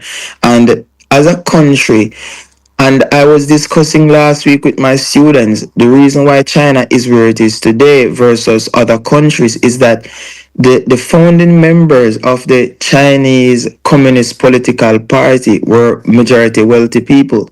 So in China, you are the wealthy Chinese and the smart Chinese who care about the rest of China and decide that they are going to lead their nation into freedom. In Jamaica, the wealthy people see the place as a bird bush. So they see the economy as something to exploit, not something to develop. So you get to find out that the wealthy, and when people become bright like myself, we assimilate education, we tend to turn our backs on the rest of the population because we are okay. I can buy a BMW, I can buy a Mercedes Benz, I live in a decent house, I can send my children to private school. If they get sick, I can send them to America. So I don't really care. And that is the approach that many middle class Jamaicans take. So they don't contribute towards the human capital development of integration of the country, where we can all collectively come together and say, listen, we need to lift ourselves up by our own bootstraps and to help the poorer class of people to understand the importance of them playing a role into the real economy. And that is the major difference between us and China, because in China, the 49 members of the founding members of the CPC were 42 of them were affluent people. But the affluent in Jamaica don't see the need for the country itself to advance because they themselves has already advanced, and they need that disparity to feel good about themselves. Neoliberalism and capitalism wrapped up all exactly. in one. Exactly. My brother, I'm going to invite you back to talk because we haven't looked at, we raised a point, but this there's also this transition to this new economic model with the digital currencies and so on, that I hope you come back and talk to us about that next week. Yeah, I have a book that I'm writing on that as well, so we have a lot to talk about. All right, brilliant. So I'd really like for you to come back and for us to flesh this out. I think it is urgent enough, so if you have the time, please come back. Yeah, man, definitely. And have a wonderful day and keep up the great work as well. Keep up the advocacy. I admire you a lot. Thank you. Me too. Same. It's mutual. Thank you so much, my brother, Dr. Andre Horton. Africa must wake up, you know. Yeah, they're saying that this is the greatest energy shock since, well, in history, since forever. And we are twiddling our thumbs. We're like Nero. Rome is burning and we dancing with a big drum and a little drum and not recognizing that we're in the middle of what can, and we have to sound the alarm. It is a catastrophe. If this continues, and by all indications, this don't half ready to done. The good thing about it is that the UAE, if you will, is on the back foot and so can't do as much damage on the continent of Africa that it has been doing. I'm just saying. In Sudan, remember we went through a whole thing showing you how the UAE is everywhere there is so-called civil war and the RSF is being armed on the continent of Africa. In Sudan, the genocide in Sudan, one of the worst genocide perpetrated against the people of Africa, ongoing in Sudan, funded by the UAE. Now they're on the back foot trying to dodge the drones coming from Iran. We take a quick break. Remember, update your status in a real life. Go HIV test today. Just 15 minutes say your status clear. Real long life our story. The time by the Ministry of Health and Wellness is now 7:35. Every day, Rosie has a glass of fruit drink with breakfast, an energy drink on the way to work, a flavored water with lunch, and 2 glasses of soda with dinner, which adds up to more than 50 teaspoons of sugar a day. And all that extra sugar could bring on obesity. Are we drinking ourselves sick? 71% of Jamaicans support a tax on sugary drinks. Help tackle obesity and protect our children's future. A message from the Heart Foundation of Jamaica. Saltfish from Norway is docking at the Port Royal Pirates and Seafood Festival, and you can't miss it. Join us Sunday, March 15 for vibes, food, games, prizes, surprises, and fun can done. Greet Chef Brian Lumley in our booth as he serves up tasty saltfish dishes from classic favorites to creative new bites. Come find us and taste crispy saltfish, callo fritters, and more. Sunday, March 15, it's Saltfish from Norway at the Port Royal Pirates and Seafood Festival, 2 to 9 p.m. Saltfish from Norway, the real one. Taxi! Yo, taxi man, give me a charter. How much a charter I'm offering chief for go and Edgewater? My, you know, carry stranger. Public transport operators, the People's Station IRI FM continues to put a spotlight on you with Red Plate Spotlight. Yes, you can win big, up to $50,000 5 days per week by keeping locked into the nation's #1 IRI FM. All you have to do is send in your plate number via WhatsApp to 876-350-2838 and just tune into the 107s to hear when your plate is announced. Remember, it's not if, it's when. You don't have to send your plate more than once. As once sent in, it will be announced some random day, giving you 20 minutes to claim your cash prize. No name or personal information required to enter, just your red plate number. That's Red Plate Spotlight, putting a spotlight on public transport operators like no other radio station can. Red Plate Spotlight is brought to you by Tiles R Us, Ballots Valley, St. Elizabeth for tiles, tools, every household fixture. Call 965-1896. Tiles R Us. All right. From the creators of Money Fridays, we introduce to you another radio first. Grab back. Stay locked into IRI FM on the 107 this and every Monday in the wake up call for Grab Bag, and you could win up to $50,000 cash weekly plus other prizes. All you have to do is call IRI FM when you hear it's Grab Bag time. Tell the announcer which bag to dip into, and what comes up is yours, just like that. It could be a gift from a sponsor. It could be $10,000. It could be $30,000. It could be a whopping $50,000. Or it could be Sorry, try again. But if you don't have a representing hand in the bag, you don't have a chance. Grab Bag is brought to you courtesy of Childs R Us Limited, Batter's Valley, St. Elizabeth. For Childs, tools, every household fixture. Call 965-1896. Childs R Us. All right, we're back with you inside of the Africa Forum. This is Running African, and my next very, very special guest is my sister, Professor Vereen Shepherd. She's joining us. I know Vereen is up early this morning doing a bit of exercise and so on, but she has taken some time out to just pause and have a conversation with us. We're very happy to have her in the forum. Prof, you there? All right, so I'm not necessarily seeing Professor Shepherd. I'm not hearing her either. So hi, good morning, good morning. Good morning, good morning. I really wanted to see you. I'm here, I'm here. There you are, here. It's your name. Oh, there you are. Hey, Vereen. I'm here. Good morning. Thank you so much for gracing the Africa Forum as you come, as you are. Beautiful. Vereen, I was watching you yesterday. We're watching each other now, aren't we? So I was watching you yesterday on TV. Yes. In Talking History.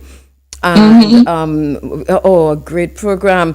I'd really enjoyed it. And one of the issues that you raised, you've come here to talk about the book launch and your book, right? But I had to go to your program on Nationwide yesterday. A lot of people don't know you're back, so let me just tell our listeners that she's back.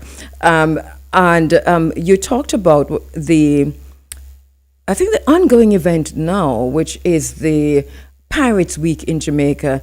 You had two special guests with you talking through that.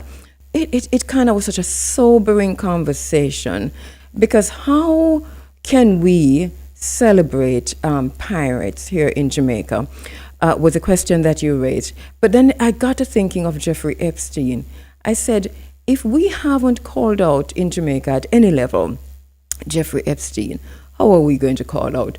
How are we going to even understand, Henry Morgan? And if we haven't called out Henry Morgan and the pirates, how in heaven's name are we going to understand Jeffrey Epstein? This is what I thought about as I listened to you yesterday. Just a quick recap, if you will, Prof, of what the gist of that conversation was with Professor Ahmed and Dr. Pat Green yesterday. Yes. Well, I think the conclusion from all of the discussion yesterday, and by the way, thank you for listening and thank you for giving my program a little big up.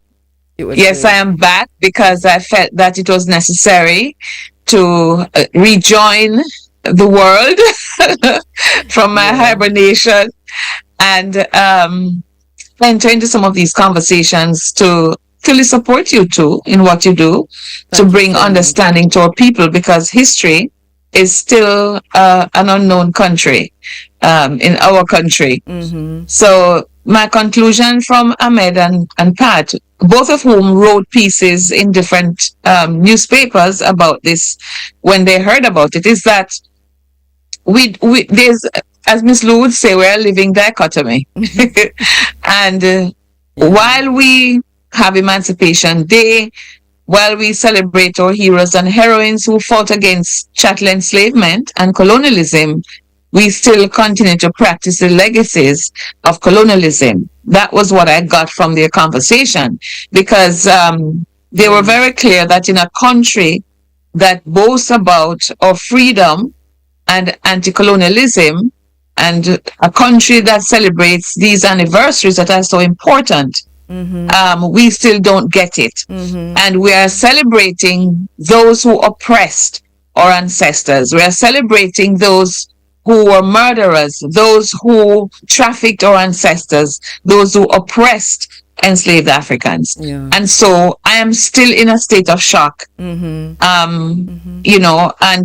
I remember listening to your program some weeks ago, when you I think last year sometime when you brought it up, and I felt your pain as you walked us through your own views about this. So I don't know what else to say about it. I continue to teach history, to preach anti-colonialism, and to ask our people to live what they say they preach.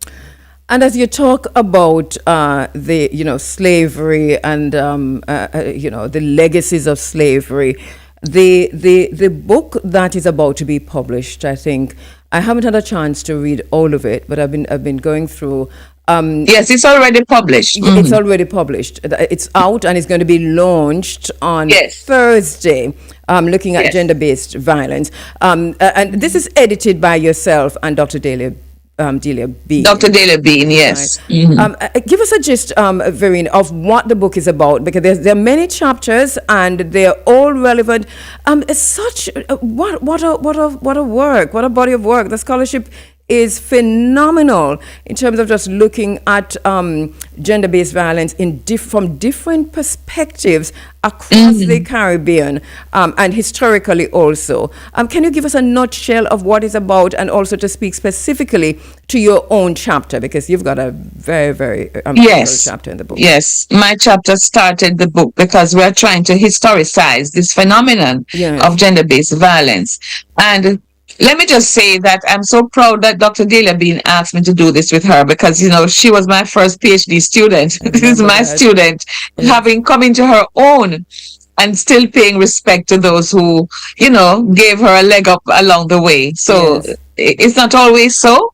And therefore, I'm really proud of her and her progress. So this is among the first texts, if not the first, in the region to deeply ground modern issues of gender-based violence within a historical lens, using a historical lens, proving that the region's history not only shaped the current reality, but that knowledge of that past is crucial to solving modern problems.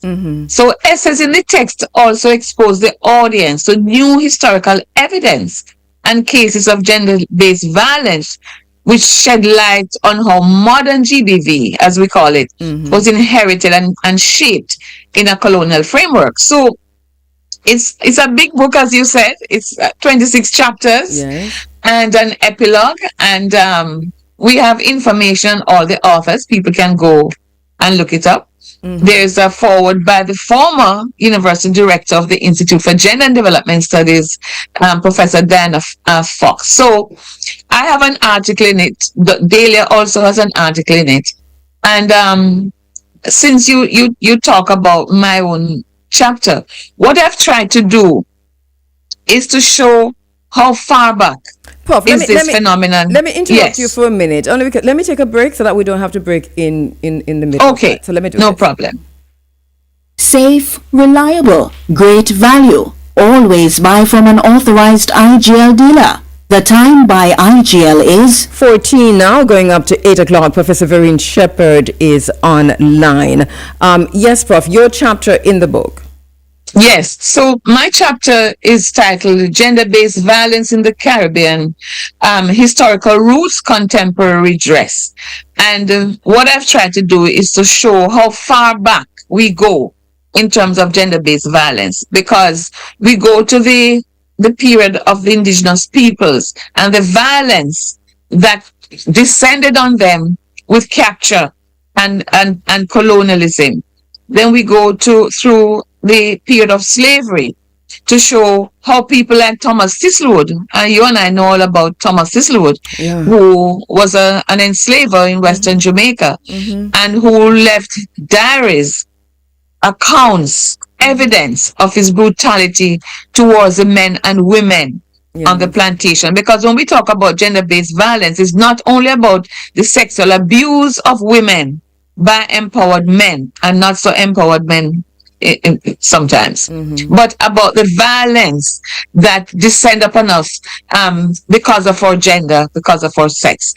And because of that, we know that men are abused as well, and historically men have been abused. And so what my chapter does is to really look back at some of these stories of, painful acts in our history. I talk about women like Mary Prince, who was enslaved in the Caribbean and who later was taken by her enslavers to England.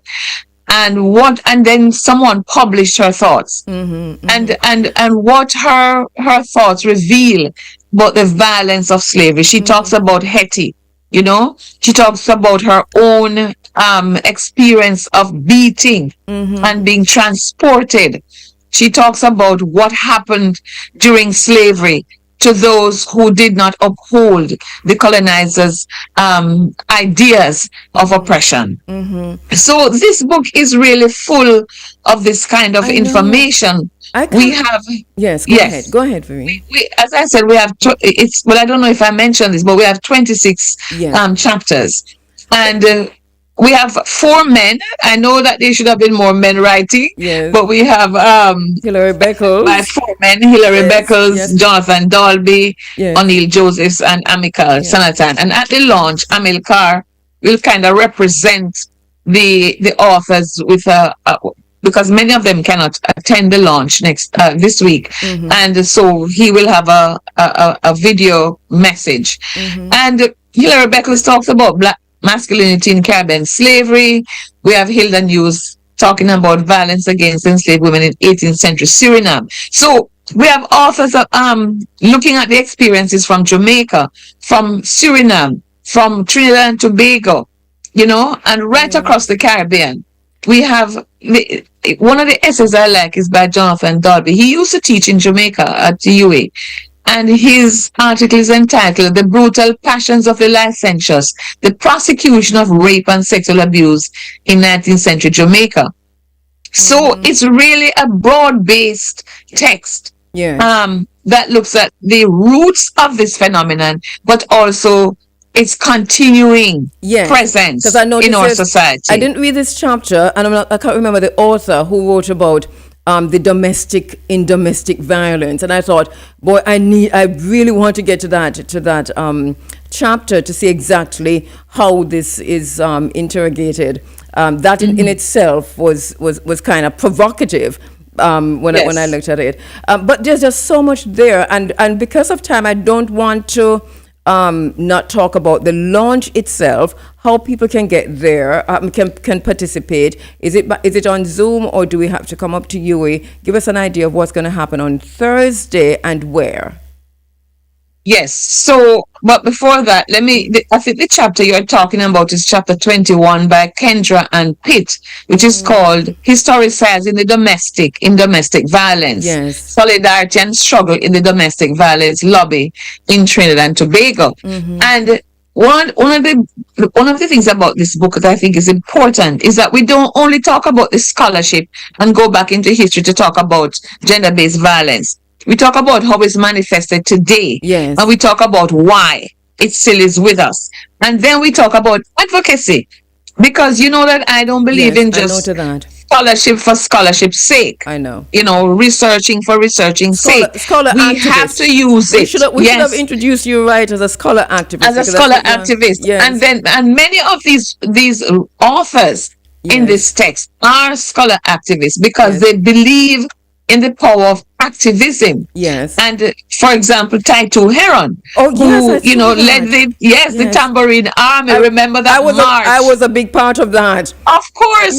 Yes. And I walked and my foot nearly drop off. I have to tell you. The shock wave was there. This is how how media and activism and academia can really make a difference in Jamaica, because we sent the shockwave into that walk, and the shockwave is IRFM's massive truck for outside broadcast. But I noticed I remember that. So some of these women who were on that march have chapters in this book. I see Judith and Wedderburn. We focus on activism. Judith Wedderburn, Lynette Vassell. These are the pioneers of our struggle. These are women who were not afraid to stand up. And when it was not popular, they were writing about gender and about women in Caribbean history, about the relationships of men and women, about the roots of this, because we need to talk about power dynamics and the hegemonic masculinity. So all of that is explained in the book.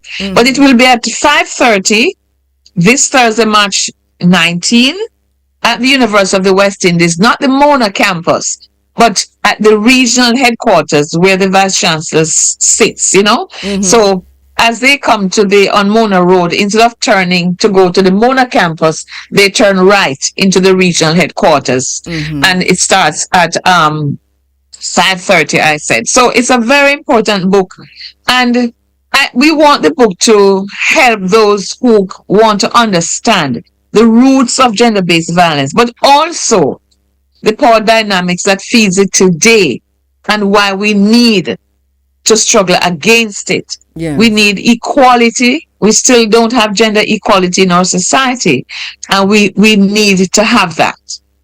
The conversation has been ongoing, but this book is such an important disruption. At this point, I think it is critical. I'm going to really encourage all of our listeners, try and get to as many as you as possible. Try and get to the university. Is it available for those who can't? It will be online. I don't have the link right now with me, but I'll send it to you. Yes. And maybe we can put it on our various Facebook pages so that people will see. But yes, we know everybody can't come out. And so, it will be there. But I just want to say that the work is a call to action, indicating the ways in which important work has been done over centuries to combat gender-based violence. Because remember, our enslaved ancestors fought against this too. Our women stood up against gender-based violence. Our men tried to stand up against this violence against them by empowered male. But we're also celebrating their victories. Yes. While giving a roadmap to what is needed to end the scourge of gender-based violence once and for all. We need to stop hierarchizing power. We need to understand that we're in this together, and we appeal to men and women to interrupt this scourge that still is on our landscape. And this is the point. It says still on our landscape. What do we know? What kind of numbers do we have? I don't like to go numbers when we talk about gender-based violence, but the research has been done, I'm sure, in terms of what Jamaica's situation is in comparison to the Caribbean, and then what the Caribbean is. We had just in the last 2 weeks, two high-profile cases where two high-profile men have been sentenced in some one is good, the other one in some kind of way. But I'm not quite sure the extent to which we were even aware of how pervasive this is. Yes, I don't have the recent figures now, but I know that when they read my own article, they will see how the various percentages and the change from year to year in the percentages of gender-based violence. It's too high. Let me just say it's too high. And one of the things is that it's not only perpetrated by men, it's perpetrated by women as well. And that is why we need the education. There are quite a few students in the Institute for Gender and Development Studies now studying this. But when I was the director of the IGDS, I absolutely saw how this affects our society, because I was looking at the ways in which we did a study on the dropout rate at schools.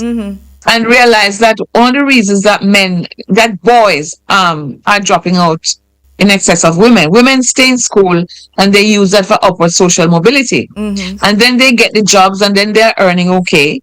And then there's this view that because we still have a lingering ideology that men should be head of the household and men should be the income earners and men should look about women and all of that.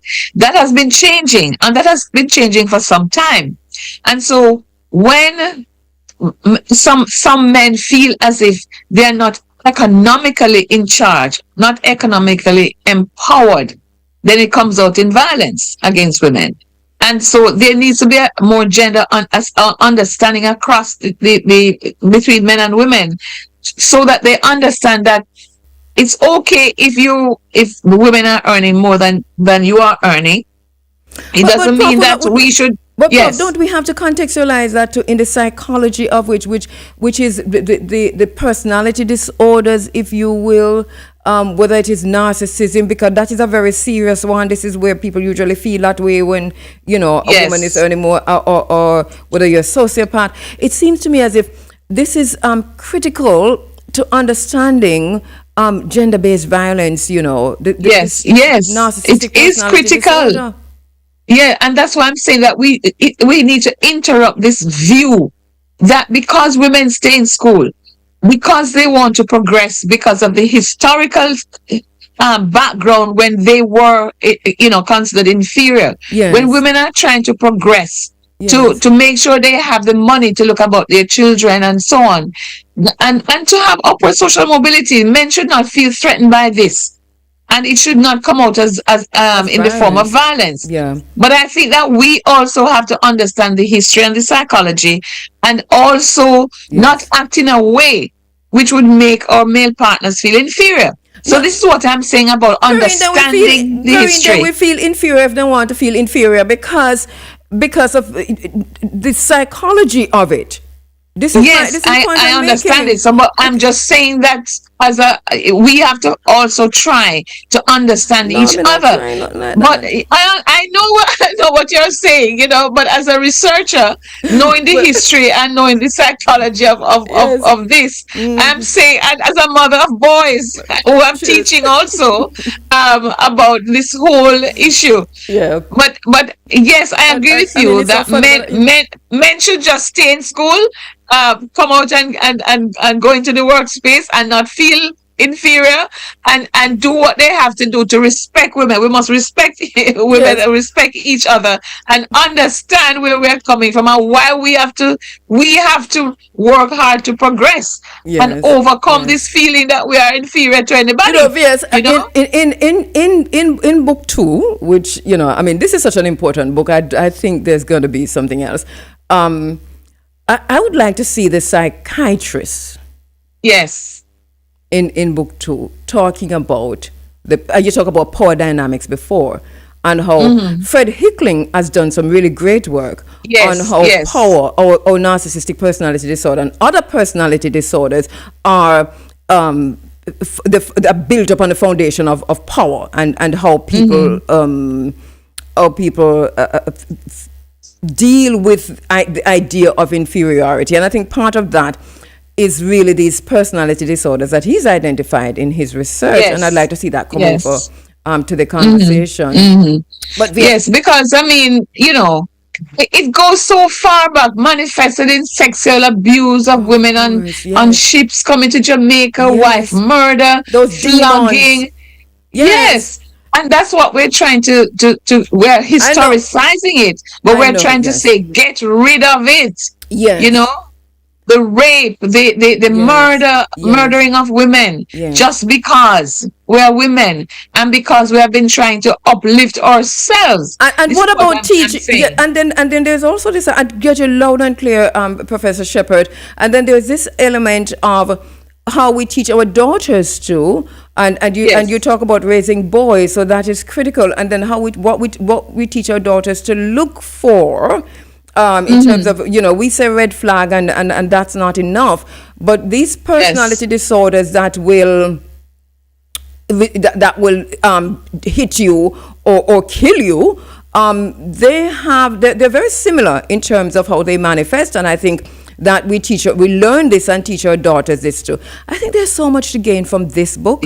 Yes, because what I try to do in my chapter is to show the various ways in which this is manifested: domestic violence, sexual harassment, rape, sexual conflict and harmful customary or traditional practices. For example, forced marriage and honor crimes, trafficking in women, forced prostitution, violations of human rights in armed conflict, forced sterilization, forced abortion, coercive use of contraceptives, female infanticide, prenatal sex selection. All of these are manifested in our society, and not just in our society, globally. And so, you mentioned the psychological violence. Yes, physical, sexual, and psychological violence, including battering, sexual exploitation, and all of that. And our history is full of them. Yes. But I'm saying move away. If we move away from the history, but understand the roots of it, but understanding that today we must try to fight against the sexism, the power and the hegemonic masculinity, combined with notions of a gender, class, and race hierarchy. And we can't ignore religious. We don't like to talk about it, but we have religious orthodoxy. People believe strictly in what some of the pastors teach them about hegemonic masculinity. Exactly. So we have to move away from that as well. We need more time, more women in the church than men, and the role of women in propping these men up when they're in their narcissistic ropes. Vereen, I really want to invite you back. So we can have when I'm finished reading the text, because I'm not finished, and then all some of the other. Yes, it's a big book to read, so I don't blame you for not having been able to get through it. But I'm just saying that we have a lot of information on this phenomenon, and as people read this book, I think greater understanding. They will have greater understanding, because the chapters are really, really important.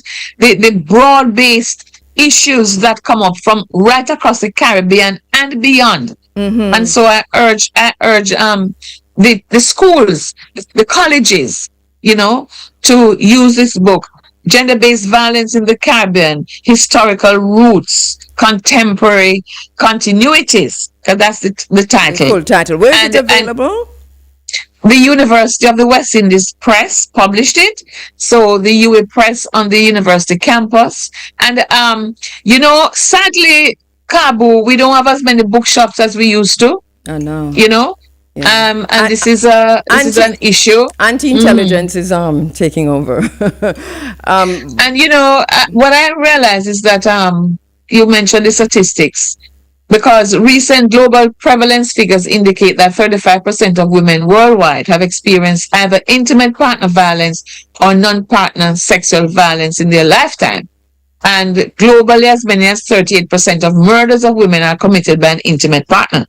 So, and I'm sure since I wrote this, the statistics have gone up. I'm sure. Rather than down. And therefore, until we understand the roots of it and try to understand what it means, the impact it has on our society, we will continue to perpetuate this type of violence. Vereen, thank you so much for the work you do, for the work you continue to do, for your passion and your commitment and your activism as a scholar. Thank you so much.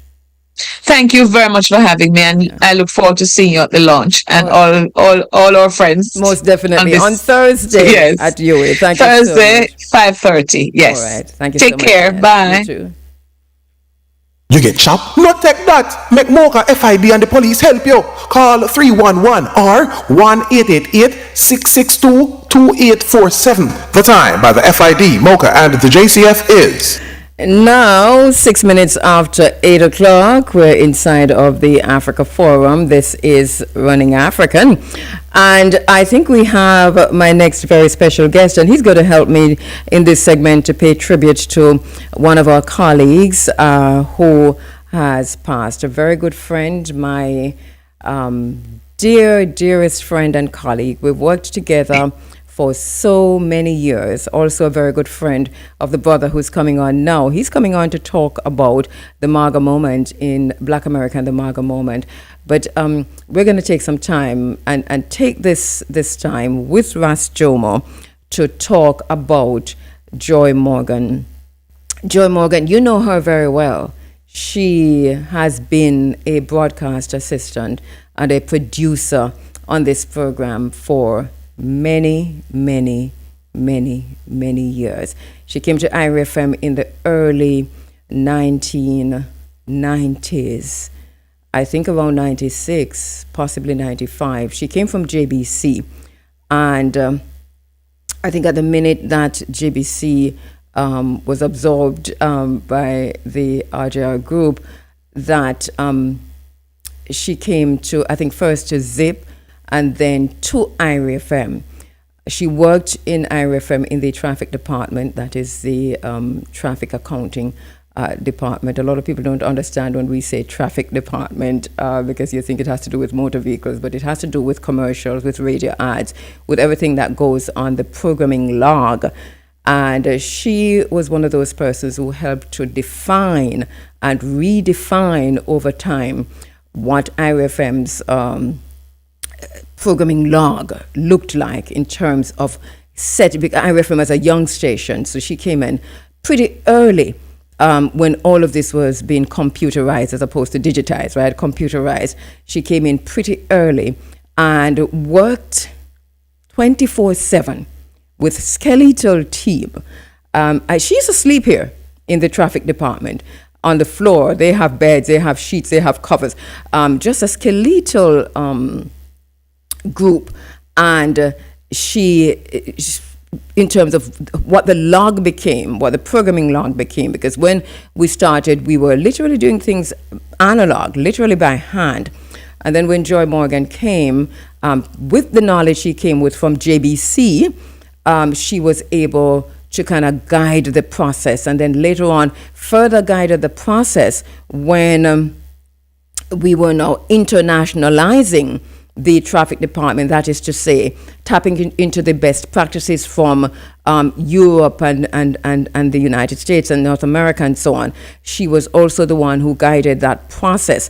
And so she was in the traffic department for many moons, just guiding that process and bringing the programming log to what we have now. A lot of people who even work here now probably don't even know the extent to which what we have now was set by Joy Morgan in the early days.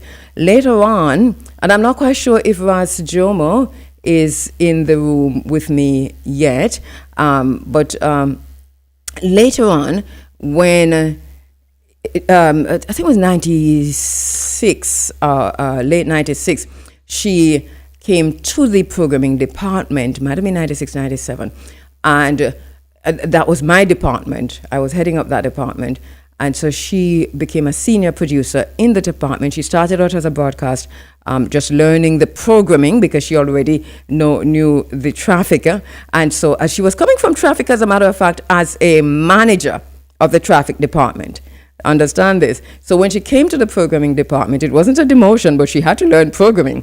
And she is the kind of person who is really very, very humble. And so she was willing to learn and to be guided.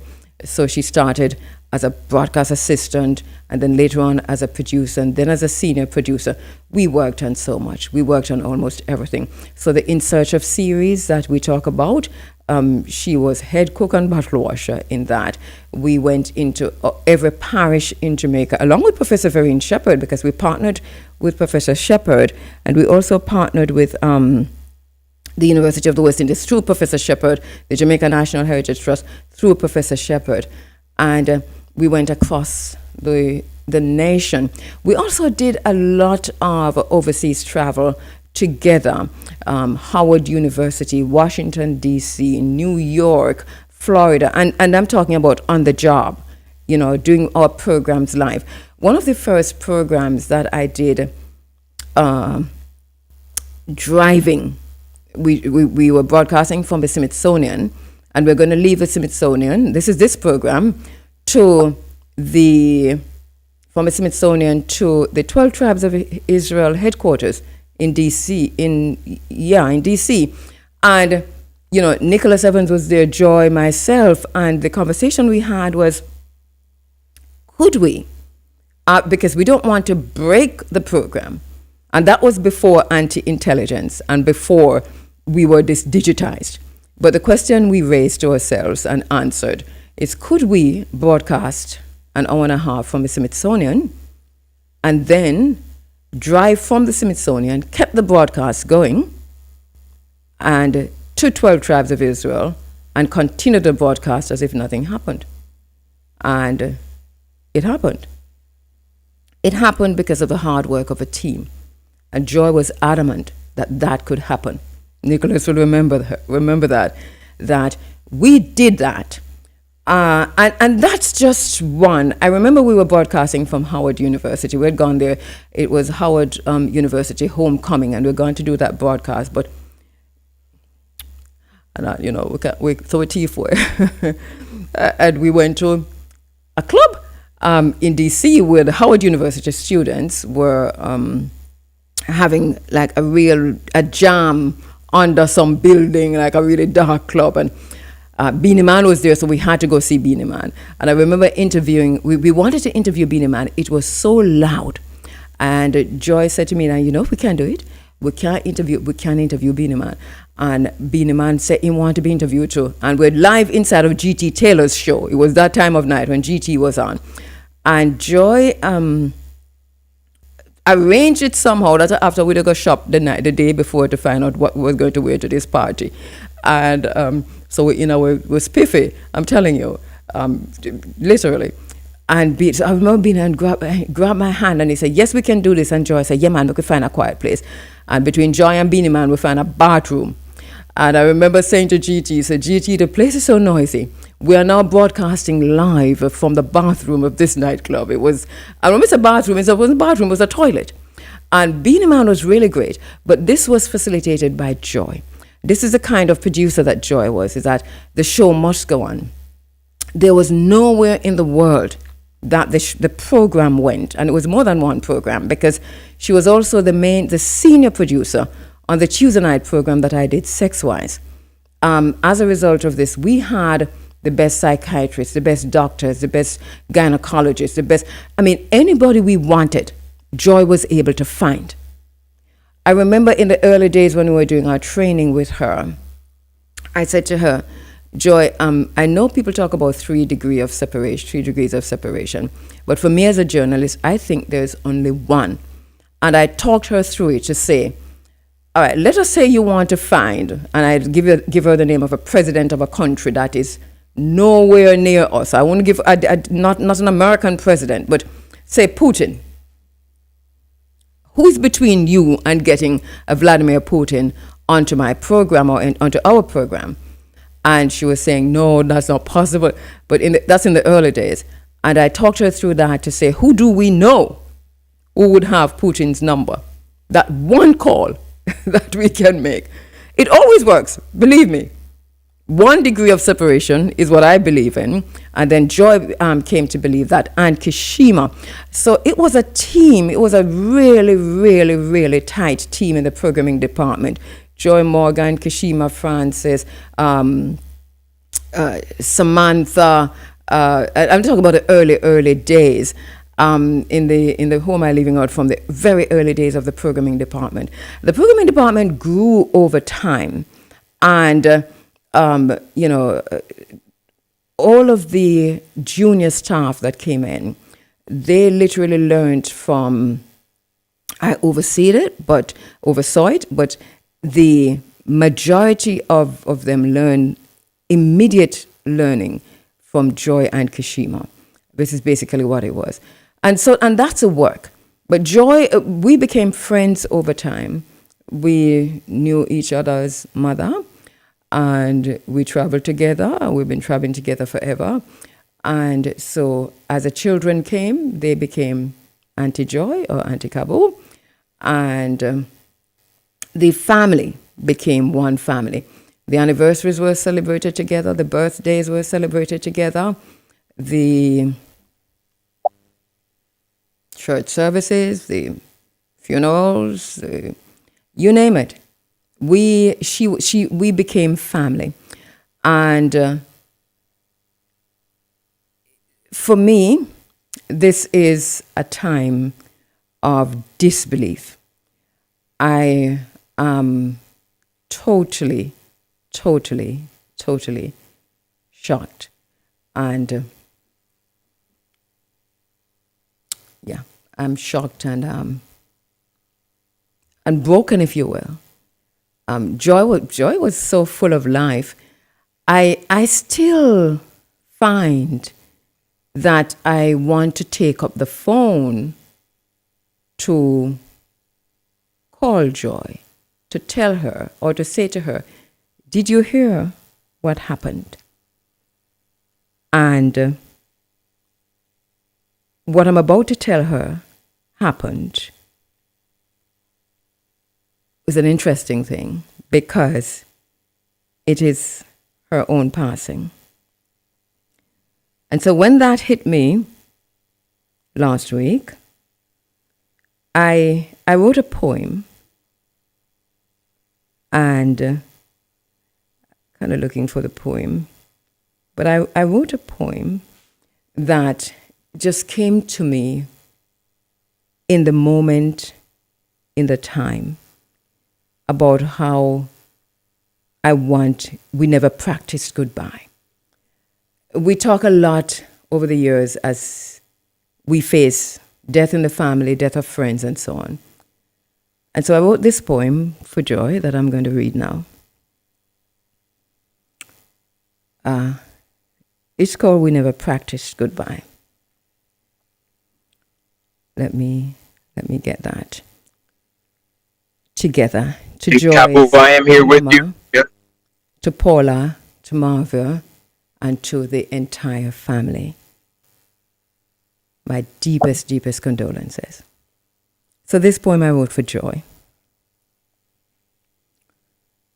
We never practiced goodbye, not once, not in the hours when the world was silenced and conversation turned from laughter to memory.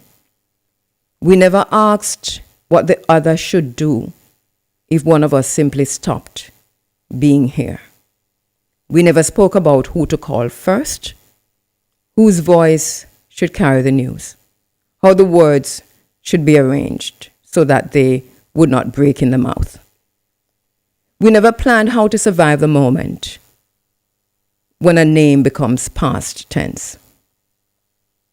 But we spoke of death many times. We stood together in small churches and crowded yards, listening to songs rise slowly.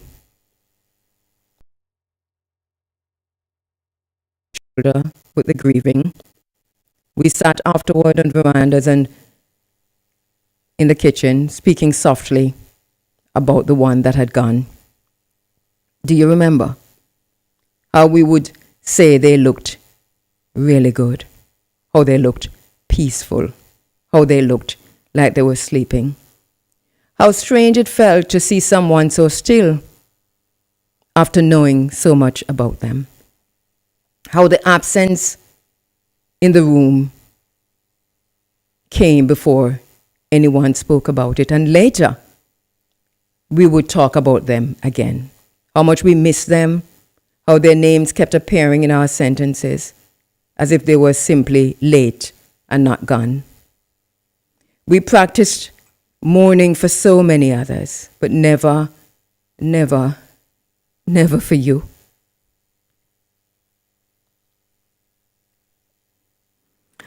Now there are moments when I reach for the phone without thinking.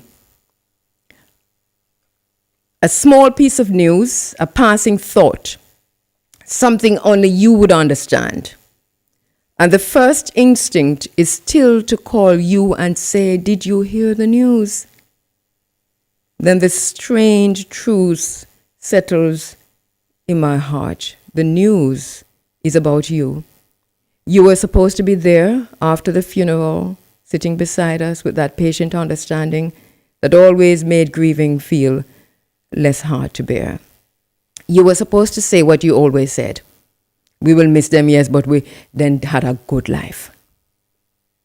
Now the silence has your name in it, and we're left holding a conversation that cannot be finished, and still we're speaking about you. In memory, in the spaces between the days, in the quiet moments when the world slows enough for love to be heard again. We never practice goodbye, Joy, but if love has any power beyond death and bone, then know this. You are still spoken of the way we used to speak of those we lost, with tenderness, with disbelief, and with gratitude, and with that same old sentence we said so many times before, how much we miss you. And I see my brother has come into the room. He is here to talk about something completely different, but here he is. And it's turned out this way. Ras Joma, my brother. Yes.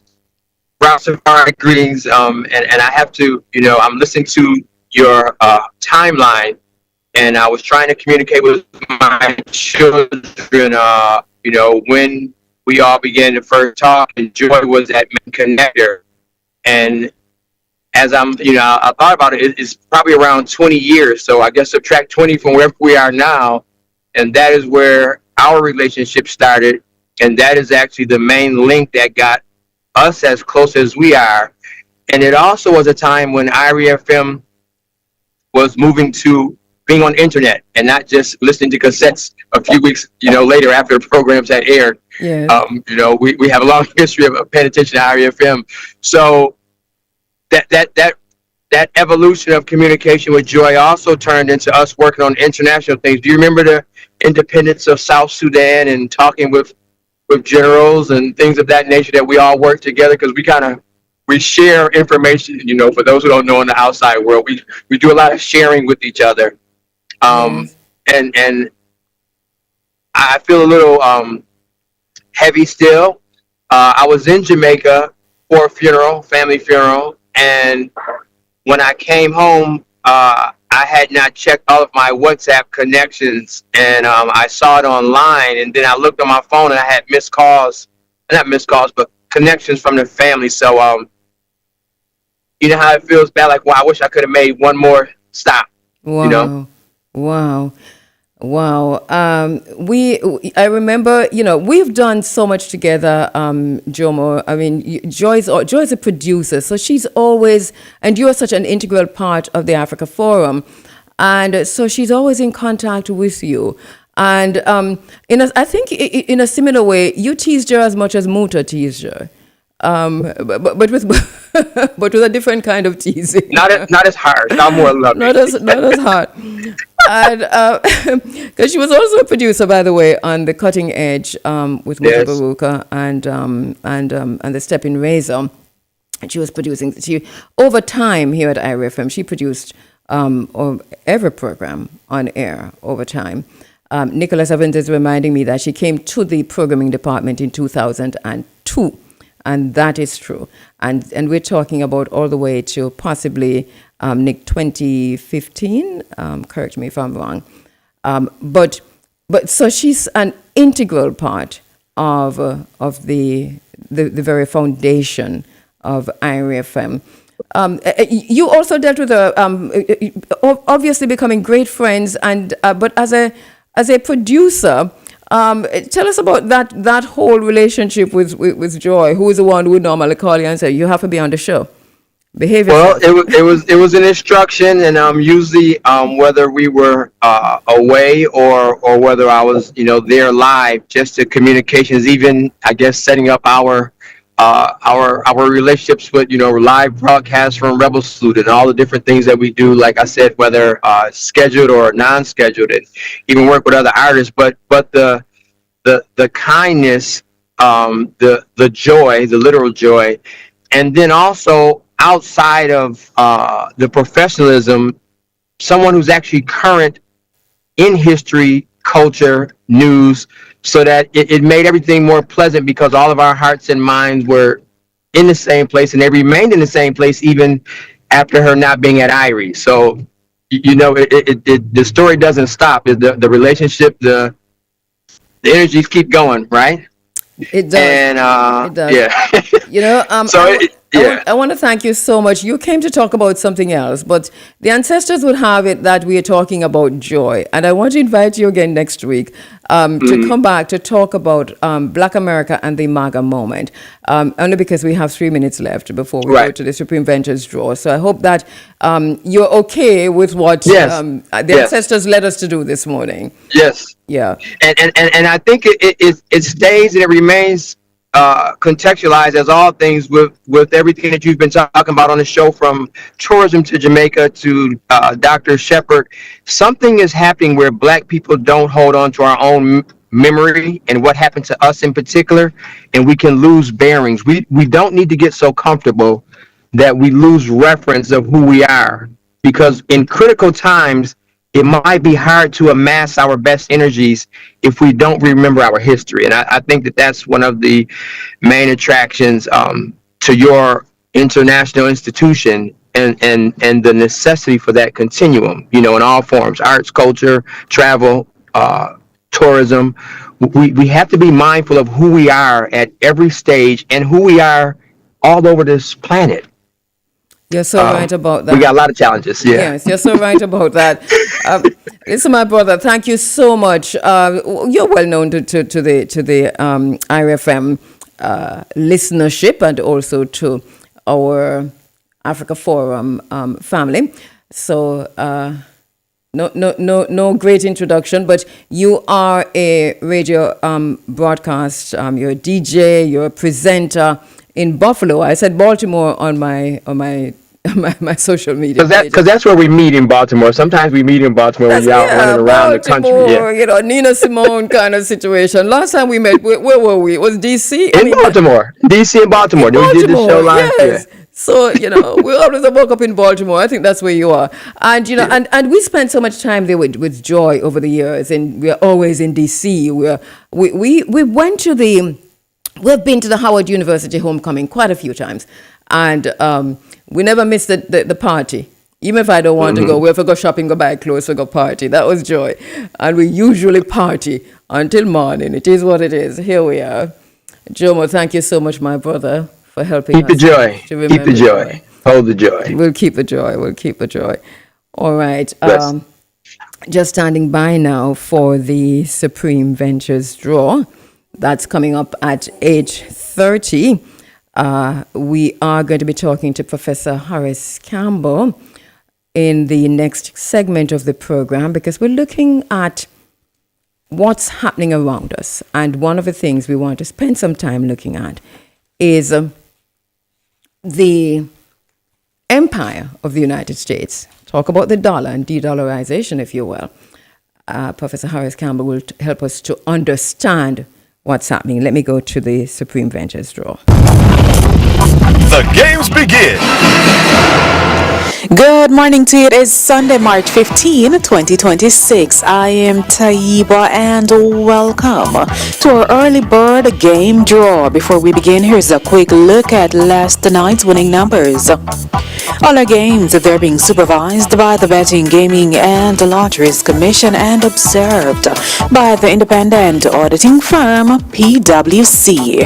Let's put some money in your top draw. We start at $200,000. So here now are your winning top draw numbers. Good luck. Your first number coming down is the number 12. That's followed by a 7. Your third number, here it comes. We have a 5 right after 5. 15, just in case you have plans for the jackpot, you need a 6. So now, let's pick your play with our dollars game. I hope you're feeling lucky. The winning numbers are coming your way. Let's start dollars off with a 27. Next up, we have 33. Your third number coming down is 26. After 26, we have the number 11. Next up in our dollars game is a 9, and next in line, 32. Coming down slowly but surely, that's a 4. Right after 4 is the number 21. Followed by 15. Here comes a 1.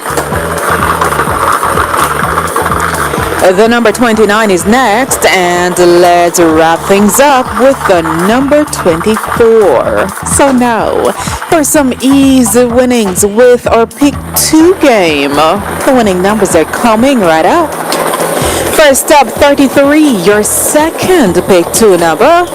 6, once again, 33 and a 6 are your winning Pick 2 numbers. Up next, you can play 3 ways. That's, of course, our Pick 3 game. Let's go.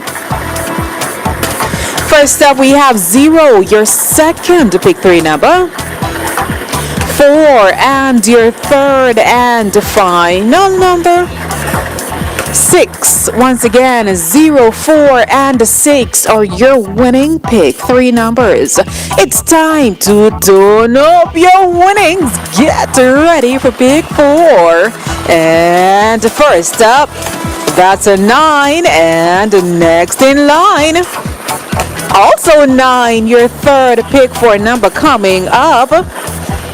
0, and your fourth and final number is 1. Once again, 9, 9, 0, and 1 are your winning pick 4 numbers. It's easy for win. What do you say we heat things up without big? Let's go.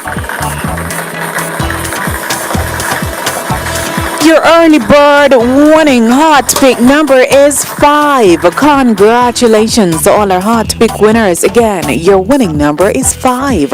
We know you live to play it, but can you win it? Get ready to be a big cash pot winner, and let's see what your winning number will be. The early bird winning cash pot number is 13, and the lucky mark is police. Now let's mega your winnings, and good luck.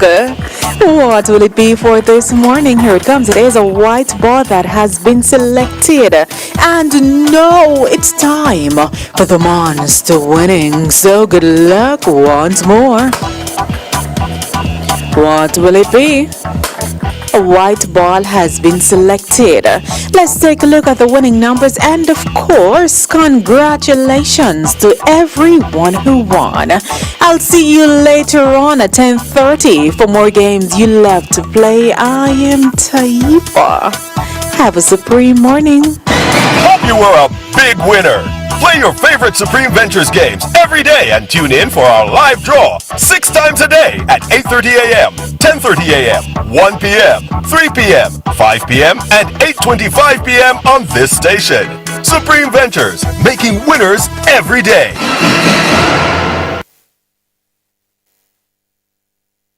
All right, that was the early bird top draw dollars, pick 2, pick 3, pick 4, hot pick, and cash pot draws. Congratulations to all of today's winners. Join us again at 10:30 a.m. for another chance to win in top draw dollars, pick 2, pick 3, pick 4, hot pick, and cash pot draws. Power in great moments. If you have financial needs, Chris and Charles will fix them for you. Power in great moments since 1992. Oh, we have it all. Power in great moments. Relax, you got Chris and Charles. Oh, we have it all. When you think alone, think Chris and Charles. Introducing the all-new Galaxy S26 series to Jamaica, where cutting-edge tech meets everyday life. Enjoy next-level performance with an immersive display and enhanced AI-powered cameras. Features like privacy display, nightography, super steady video, and circle to search will make your life easier. The Galaxy S series isn't just a phone, it's a leap in mobile AI innovation built for your fast-paced life. It's perfect for work, gaming, or creating. Discover the future of mobile technology. The Galaxy S26 series, designed for you, powered by AI. Jamaica, get ready for Win Your Passion moment. Campari Red Passion Bar Party March 20th at the Cambridge Square in St. James. Big Campari deals, stunning Campari ladies, giveaways, surprises, and pure excitement. Brought to you by Bews Sports Bar and Sir D Sports Bar. Come win your passion moments with Campari, where the red hit different. Must be 18 years and older to drink. Drink responsibly. Healing streams. A moment of love, a moment of grace, a moment of His power. You can put your hand wherever you want this power to be manifested. The free. No, I can't jump, I can't walk. Healing Streams this March will be something like the world has never seen before. It's a day of power. Get up and March 13 to 15. Get ready. Register at www.healingstreams.org. And that me want in my community. The nation's number one radio station, IRIE FM, remains committed to community development across Jamaica. Join us this and every Monday at 6:30 p.m. right after sports for the community-based program Community. Community seeks to highlight the positives as well as struggles in our communities around the island. Join me, Roger Haspel, as I speak with stakeholders including residents, community leaders, social workers, among others, and get a front row presence about the particular community taking the spotlight this week. You can be a part of IRFM's Community. Call us at 876-974-5051 or email roger@irfm.net and request your community to be featured.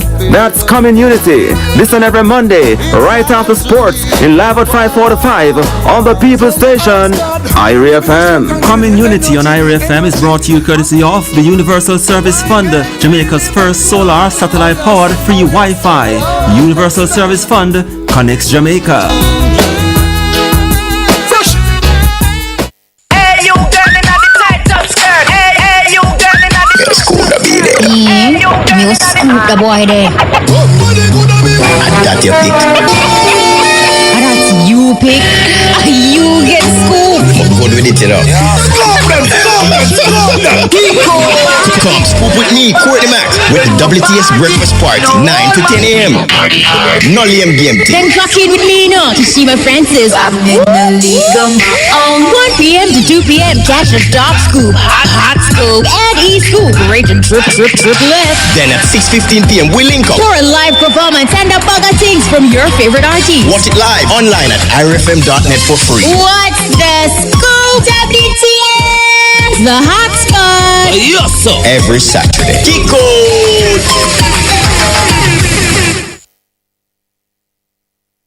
All right, we're back with you inside the Africa Forum.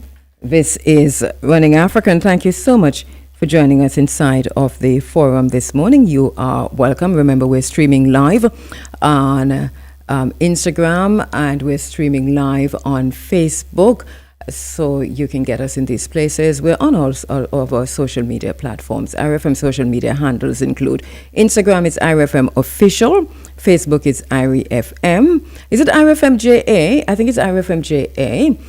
We're on the 107s. TikTok is IRFM 107. And I suppose if you find us in one place, you'll find us everywhere. We're irfm.net. And of course, you can download our app, the IRFM mobile app, to your phones, and then you can listen to us on the go. But you can also listen to us on YouTube, wherever you are. So thank you so much for joining. When we lose our African connection, we lose our world connection. When we disconnect ourselves from Africa, we cease to be a world people. Without the African connection, we are a disjointed people begging for the entry into somebody else's house. All right, my very special guest is online, Professor Horace Campbell. Professor Campbell was with us last week. He is back with us this week. He is a peace and social justice activist. He's also a professor of African American Studies and Political Science at Syracuse University and a chairperson of the Global Pan-African Movement, North American Chapter. He's the author of Global Nature and the Catastrophic Failure in Libya, Monthly Review, Press 2013. Please get that book, Global Nature and the Catastrophic Failure in Libya. If you haven't yet, you know we've been reading it in the Running African Book Club. Professor Horace Campbell is joining us again. Thank you so much, Prof, for coming back once again inside of the Africa Forum, Akwab. Thank you, Kabu.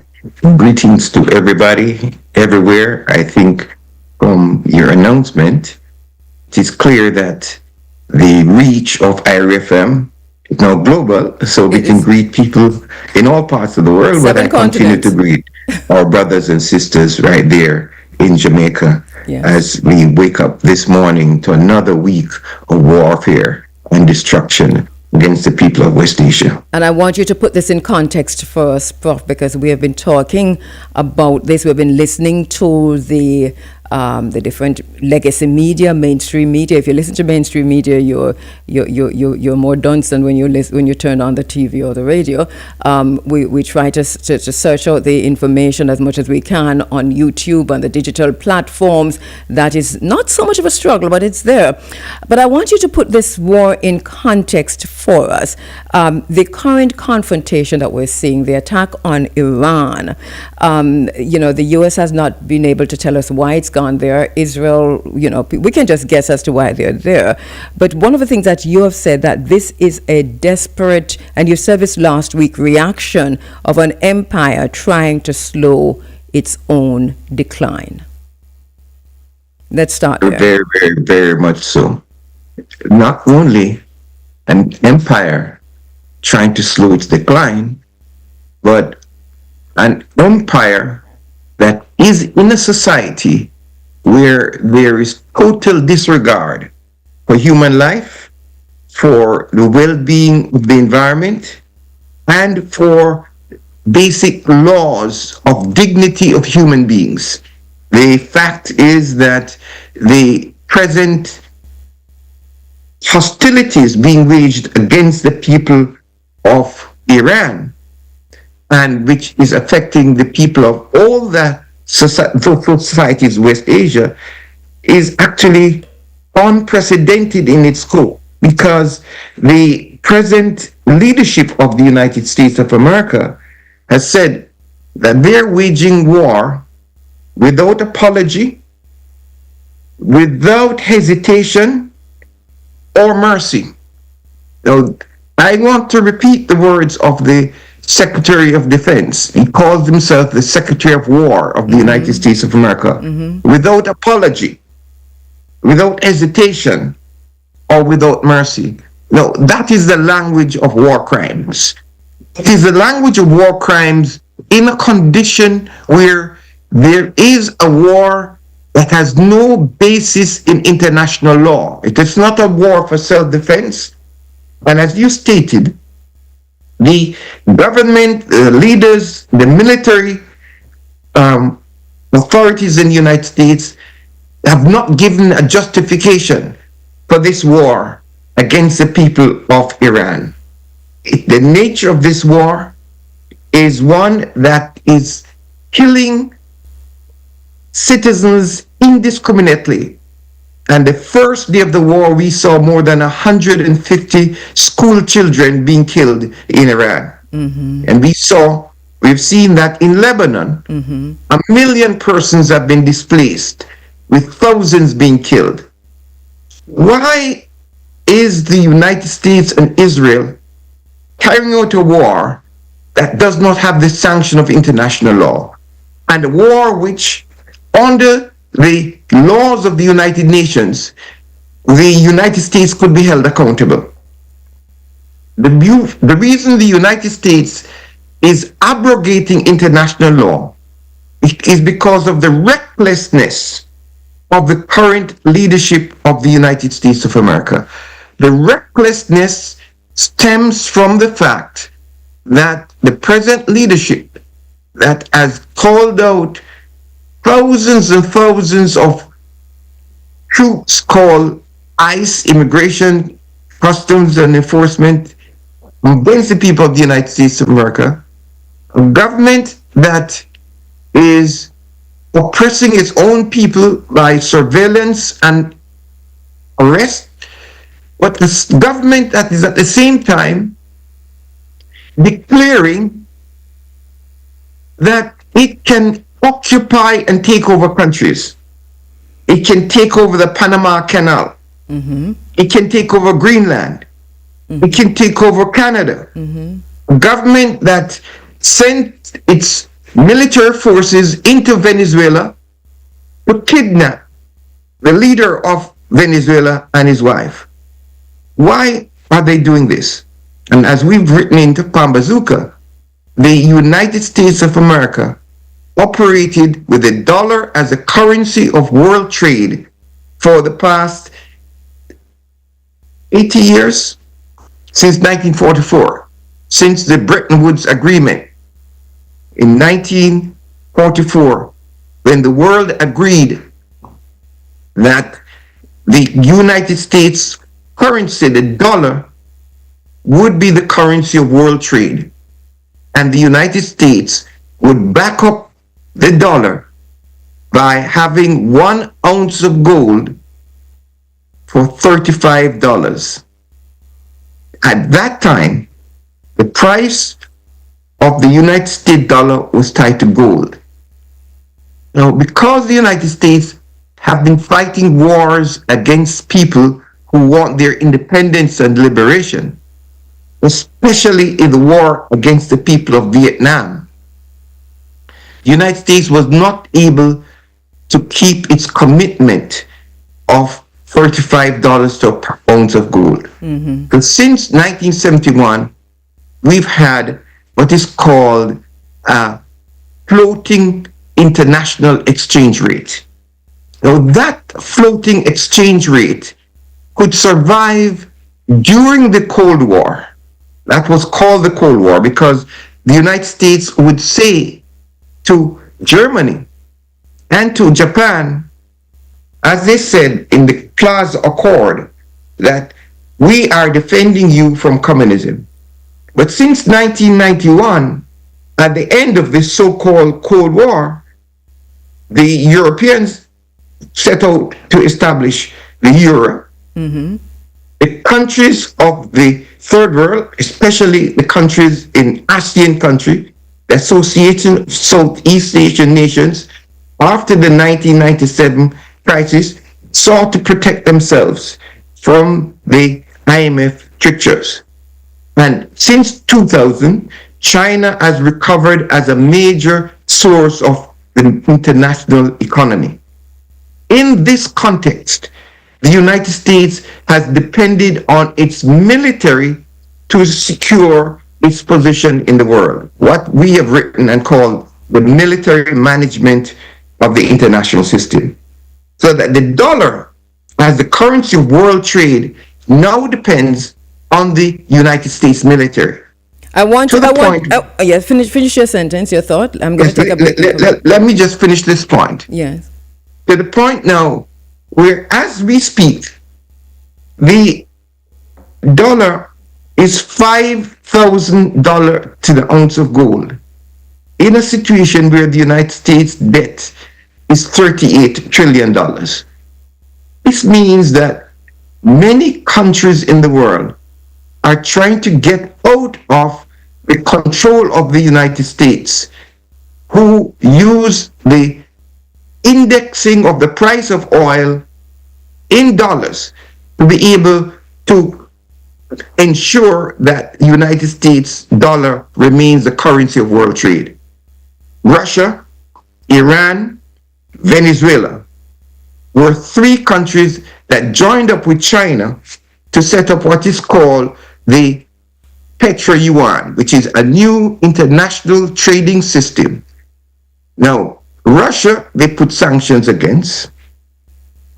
Venezuela, they went and seized Venezuelan oil, and they're moving to destroy Iran. The United States, in its inability to compete in the new multipolar world, is using its military to destroy countries, as they're trying to do with Iran, to seize resources, as they've done in Venezuela, and seize resources as they've done in Libya. So the future of the world is based on the United States using its military power to seize resources to remain the dominant economic power in the world. Hold that thought for me, Prof. Let me take a quick break. I'll be right back. Obtain high-quality maps and a drone aerial image services through the National Land Agency. The time by the NLA is... Now 9 minutes going up to 9 o'clock. Every day, Rosie has a glass of fruit drink with breakfast, an energy drink on the way to work, a flavored water with lunch, and 2 glasses of soda with dinner, which adds up to more than 50 teaspoons of sugar a day. And all that extra sugar could bring on obesity. Are we drinking ourselves sick? 71% of Jamaicans support a tax on sugary drinks.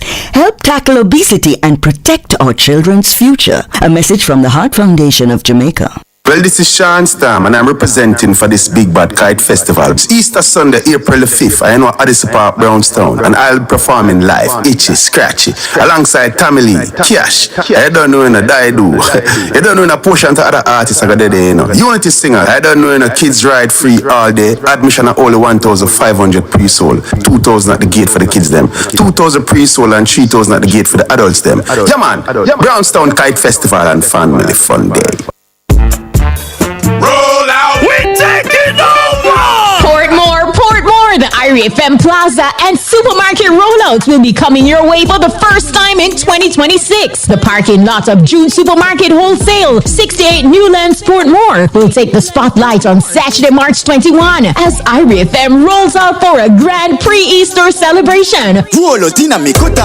From noon to 6 p.m. Come vibe with the likes of DJ Lollipop. Hey, DJ Lollipop, you are the number 10 for the radio. DJ MC Teddy. MC Teddy been there before. And DJ Acid. As well as several local recording artists. As we take the festivities to you, there will be lots of fun and games as well as prizes and giveaways from our supporting sponsors. All day, there will be something for everyone. It's Irie FM's Plaza and Supermarket rollouts at June Supermarket Wholesale, Saturday, March 21. Make sure you turn out to party with the nation's number one. Brought to you by Honey Bun, taste the tradition, Jamaica's best Easter bun. Vitamalt, vitalize your body. New pack, more than just value. Jambisco Excelsior, Jamaica's favorite. Confectionery and snacks, all extreme. Bigger crunch, bolder taste, all extreme. Getty's Grant, cool kids, juice that fuels the fun. Magna Rewards, swipe, earn, redeem. Panadol Rapid, 5 times faster than other paracetamol brands. Surge, a milk for everyone. And June Supermarket Wholesale Limited, variety, service, value. 68 Newlands, Portmore. Telephone 876-998-1105. Some me roll. Blaze them up, Irie FM. Good production. Money Fridays is here. Yes, Friday is Money Day on Irie FM. As we put money in your pocket for playing Money Fridays in the wake up call 7 a.m., 8 a.m., and 9 a.m. every Friday. Yes, you heard it right. 3 chances each Friday to win big. Just call Irie FM and guess the 3-digit combination for the money chest and win anywhere from $10,000 to $50,000. Yes, it's that simple. And you can call as often as you wish within the allotted game time. No strings attached. Sponsored by Massive Auto Parts and Car Sales. Link us first. Pineapple Ultra Rios. 876-298-6413. We got you covered. That's Money Fridays. This and every Friday at 7 a.m., 8 a.m., and 9 a.m. on Irie FM. With me, Courtney Mack.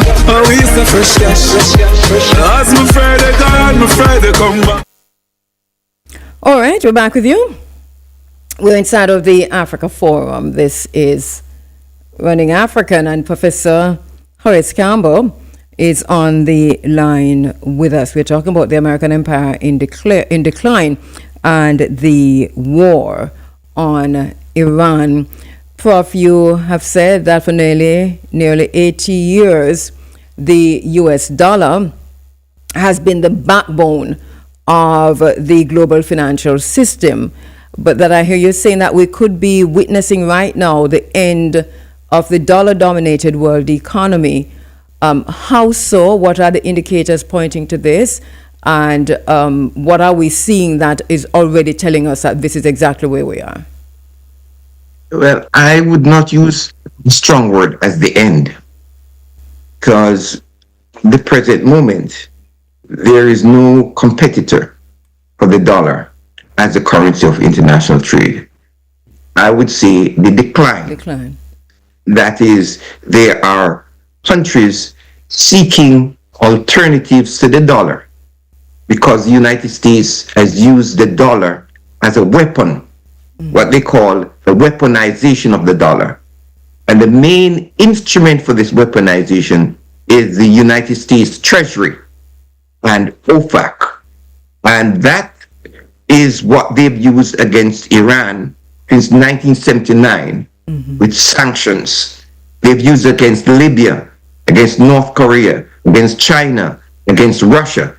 Now, the use of sanctions and weaponization of the dollar, as we discussed last week, sanctions against the people of Cuba, are not used for economic reasons.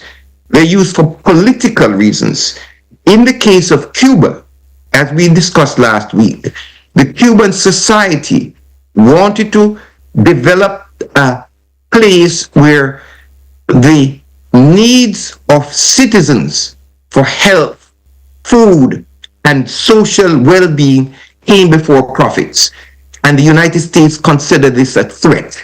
When Libya considered using its resources to back up the African currency to get out of the dollar-dominated international financial system, the United States bombed and destroyed Libya. And so what we're seeing in the entire international system is that societies such as China, Brazil, Russia, India have sought to develop an alternative which was called BRICS, the Brazil, Russia, India, China, South Africa, to develop a trading system. And BRICS now has close to 12 countries that are members of BRICS. So there's an alternative trading economic system that is developing. But the dollar has declined from, say, 30 years ago. 70% of the trade in international goods being traded through the dollar to today where it is 57%. And in that condition of the decline, the United States sees the writing on the wall and is using military power to make up for economic power. And it is not any radical who is saying the situation has changed. It is the Prime Minister of Canada, the closest ally of the United States of America, who said that there's a rupture in the international trading and economic situation. And in that rupture, the United States is intensifying the rupture by going to war. And this war against the people of Iran is going to be as decisive in the international political economy as the Second World War was in reshaping global alliances, global trading system, and global economic relations. And the place that we must pay attention to in this program is how to strengthen Africa in this new global alliance. Because everyone is talking about China, or about Europe, or about Latin America, or about Russia. And in this new global reconfiguration, they're all thinking that Africa is going to be a puppet of one of these powers. Let us talk about our Africa. Constituency. The most important outcome of this war is for the peace and to end the war against the people of Iran, and for the people of Africa to build economic cooperation and monetary cooperation not to be exploited by Europe or China or the United States or Russia. All right, I want to come back and talk about Africa, Prof. I have to take another quick break, but also to look at, there's an interesting thing I saw, and thanks to my brother Akeem, who sent me this information this morning, that's coming out of Sudan, where the UAE has been taught, and I think this has been proven, to be actively involved in the wars in Sudan. But since the war on Iran and the UAE now finds itself on the back foot with the destruction of the American bases there, that the situation in Sudan is seeing a change, a positive change, and this is interesting. But I also want to look at East Africa, as you have pointed us to, and continental Africa, to see what are the opportunities from here and how we work together. Let me take a quick break and come back. Get more miles with Ruby's Ultratech. Fuel the difference for peak performance and maximum savings. Drive more and save more. The time by Ruby's Ultratech is now 2 minutes after 9 o'clock, and I know that our sales manager, Nicholas Evans, is listening. And Nick, I just want to apologize because we seem to be a little bit behind in taking the ads. So let me do this. We know it's difficult, but don't lose hope. Jamaicans are a strong people with an unbreakable spirit. We will rise again. The time by the office of the Prime Minister is... Now, 2 minutes after 9 o'clock, Professor Harris Campbell is on the phone lines. He's pointing us now to Africa, to continental Africa, as we try to understand and grasp what is happening around us, that we have a bigger consideration. Let's go to Africa, Prof. And if you could include in that how some of these Arab states, Gulf corporations, if you will, have been involved in Africa, and what the impact of this war will be on that status quo. Well, thank you. I'm curious about your producer, the one who gave you the information about what has improved in the Sudan. No, it's a listener. It's a listener who has sent me information which I verified. The reporting coming out of the Sudan, and you know, the UAE's involvement in the Sudan is something that we have been talking about over time. But he sent me this information this morning, which I verified, that the RSF is a little bit on the back foot because the UAE is so distracted from, this is coming out of the Sudan, that it's so distracted by its own problems with you know, the US bases there being destroyed. And so the UAE is heavily involved in Africa. This is what we know. So the question then is, what's the impact on continental Africa and places where we have the Gulf corporations involved in? Thank you. It is very important for your listeners to know the role of the Gulf Cooperation Council, the UAE, Saudi Arabia, Kuwait, and Oman in destroying Africa, plundering African resources, and militarizing Africa, and supporting anti-people elements in Africa.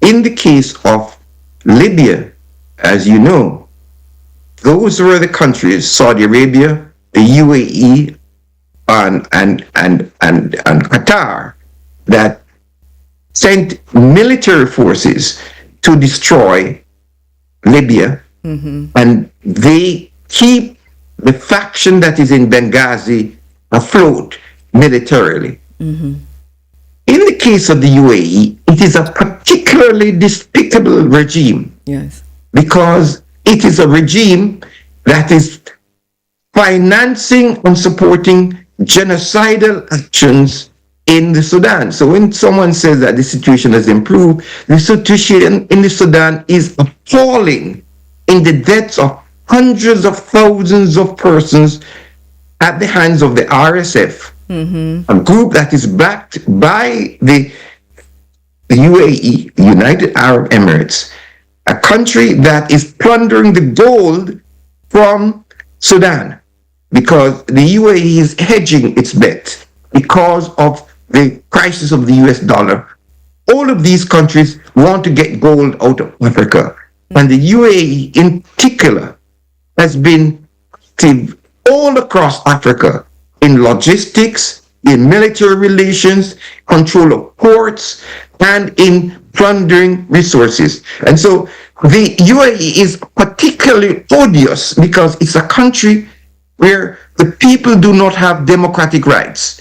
90% of the people who work in UAE are not from the UAE. The country is comprised of only 10% of the population has citizens. It is an odious country that established itself as a center for trade, where everybody talks about going to Dubai. But the UAE should be brought before the International Criminal Court for the crimes it is committing in Africa. And it is an ally of the United States of America in this war against the people of Palestine and the people of Iran, the people of Africa. So the Gulf Cooperation Council, this is an alliance of very, very rich anti-democratic governments like Saudi Arabia, the UAE, Qatar, and so forth, or in Monarchies. alliance with the most despicable political elements. In fact, one of the elements that operates from the UAE is a man called Eric Prince that has company that is well known as a mercenary force. They call them private military contractors. Those are the kinds of people who are attracted to the UAE at this time. And we see them turning up in the Epstein files, and I know I'm going left with that, but we see them turning up in the Epstein files in very, very serious ways. As a matter of fact, Ben Suleiman, who had to step down recently, was seen, I mean, I've seen this myself, writing to Jeffrey Epstein saying, "I love the torture video you sent me." He had to step down. He is in partnership with Jamaica. Jamaica has embarked on port, developing a port and UAE tourism, and they have announced this. But the person who they've been working with on this, because we see the pictures and we've been reading the articles, is Ben Suleiman. I'm bringing that in because you see, it's very important to understand how this whole area and what we're talking about when we talk about a global catastrophe, to use your word, Prof, how this connects back to Jamaica, that we are not immune from what is unfolding. Pablo, I would like you to repeat for me and for your listeners what you said about the UAE in Jamaica. I would like you to repeat that, because when you repeat it, I'm going to repeat what it means for Tanzania, what it means for Somalia, what it means for... Please repeat. So Jamaica has embarked on this partnership with the UAE, and being announced from last year into this year, and I think they've kind of ramped it up early this year, which is to say, tourism, they're now looking to the UAE for tourism. So they've entered into some kind of tourism partnership with the UAE. They're also expanding the ports, P-O-R-T-S. So they're going into that industry, and they're also using the UAE for that. The extent to which the UAE is sponsoring this, I think, is for us to find out. But I know it's a partnership. And we know that the person who has been fronting this is Ben Suleiman. Ben Suleiman was forced to step down. He is he's a second in line, and the brother to Ben Suleiman from Formula One, F1 football. He had to, racing. He had to step down just 3 or 4 weeks ago because he has turned up in the Epstein files many, many times, and is the one who actually wrote to Epstein to say, "I love the torture video you sent me." And, as a radio station, we are bound to say, allegedly, and we're bound to say the fact that you're in the Epstein files don't mean that you've done anything wrong, but this is the situation. This is a context. Thank you. I wanted you to repeat, because everything you said is what the people of Tanzania are saying. The people of East Africa are saying. The people of Tanzania have seen where the elements of the DP world have come in to take over the ports and the logistics. That means they can smuggle in and out things out of the country. They have come into Tanzania to say they're involved in tourism. They've taken over the Serengeti and removing the Maasai. So here is a government that is an odious government that is representing itself to countries such as Jamaica and Tanzania and many other countries as an investor with billions of dollars. Now, I am asking the Jamaican economists, the Jamaican teachers, that they should be writing about this every day, and they should be calling on their parliamentary representative to break any agreement with the United Arab Emirates, because the United Arab Emirates is supporting crimes against humanity in all parts of the world. The people of Tanzania have a campaign to try to expose their governments in taking away the land of the Maasai, in giving large territory in the Serengeti. The Serengeti is supposed to be a national park, which is bigger than Jamaica, and they've given free rein to the UAE in this place. So this is situation we face. We must look then at the trade deals that they have signed, because we haven't looked to see what the land connection might be, and I think this is critical for us to do. This is a role for journalism. I implore. You see, this is all done in the name of investment. Yes. And there is a point at which investment does not make sense. This is operating. It is going to criminal mafia force and say, bring the money that you're getting from ill-gotten gains into my country, and we'll turn a blind eye to this. And this is the kind of neoliberal world that we've been open to. So the other point I thought you were going to raise, yes, in the Caribbean was the role of Z, that is Blackwater, and Eric Prince in Haiti, and the role of Eric Prince and the UAE. So the Caribbean, Haiti, and Jamaica is not immune to what is happening globally. So let us use whatever resource we have. When the 1975 oil crisis was afoot, the intellectuals in Jamaica, Norman Gervin, and people like Persistent Poverty, George Beckford, Al Francis, they were in the forefront of pushing for a new international economic order and creating a new platform within the United Nations and within international trading organizations like UNCTAD to bring new rules to the international economy. We are at a similar time where we need intellectuals, activists, and social groups in the Caribbean come to the forefront against this war against the people of Iran and against the people of Palestine. And again, this is also a war against the people of Jamaica.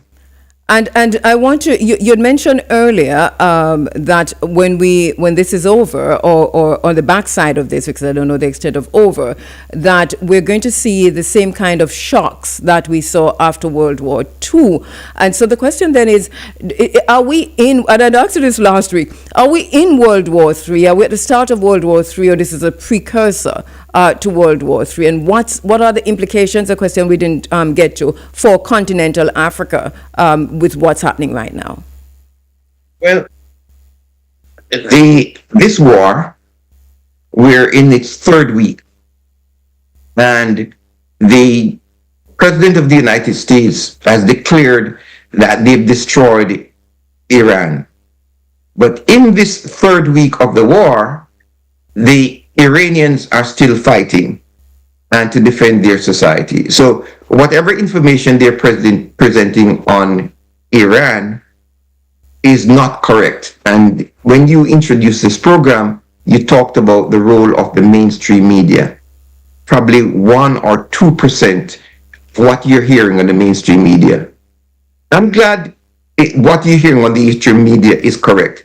I'm glad you have this map up, because if the listeners look at this map, you'll see the Straits of Hormuz, which is what is called the Persian Gulf. And in the Straits of Hormuz, there's that little choke point where 20% of the oil in the international trading system moves. That has been closed. All of the countries in this Gulf are now affected by the war. Israel, Lebanon, Palestine, Saudi Arabia, Oman, the UAE, Kuwait, Jordan, and Palestine. Now, that war will have a definite effect on the countries of East Africa, Egypt, Sudan, Ethiopia, Somalia. It is already affecting those countries because in the case of Somalia, DP World has attempted and is in the process with Israel to break up Somalia and to put a port for Israel and the UAE in Somalia. And that is going against the African Union and the integrity of the Somali people. So South Africa, Egypt, which has been affected negatively, Ethiopia, which is affected, all across North Africa, the people of Africa has been affected, and this war is going to affect the people negatively. Now, the question you ask me is, will this war be like World War II?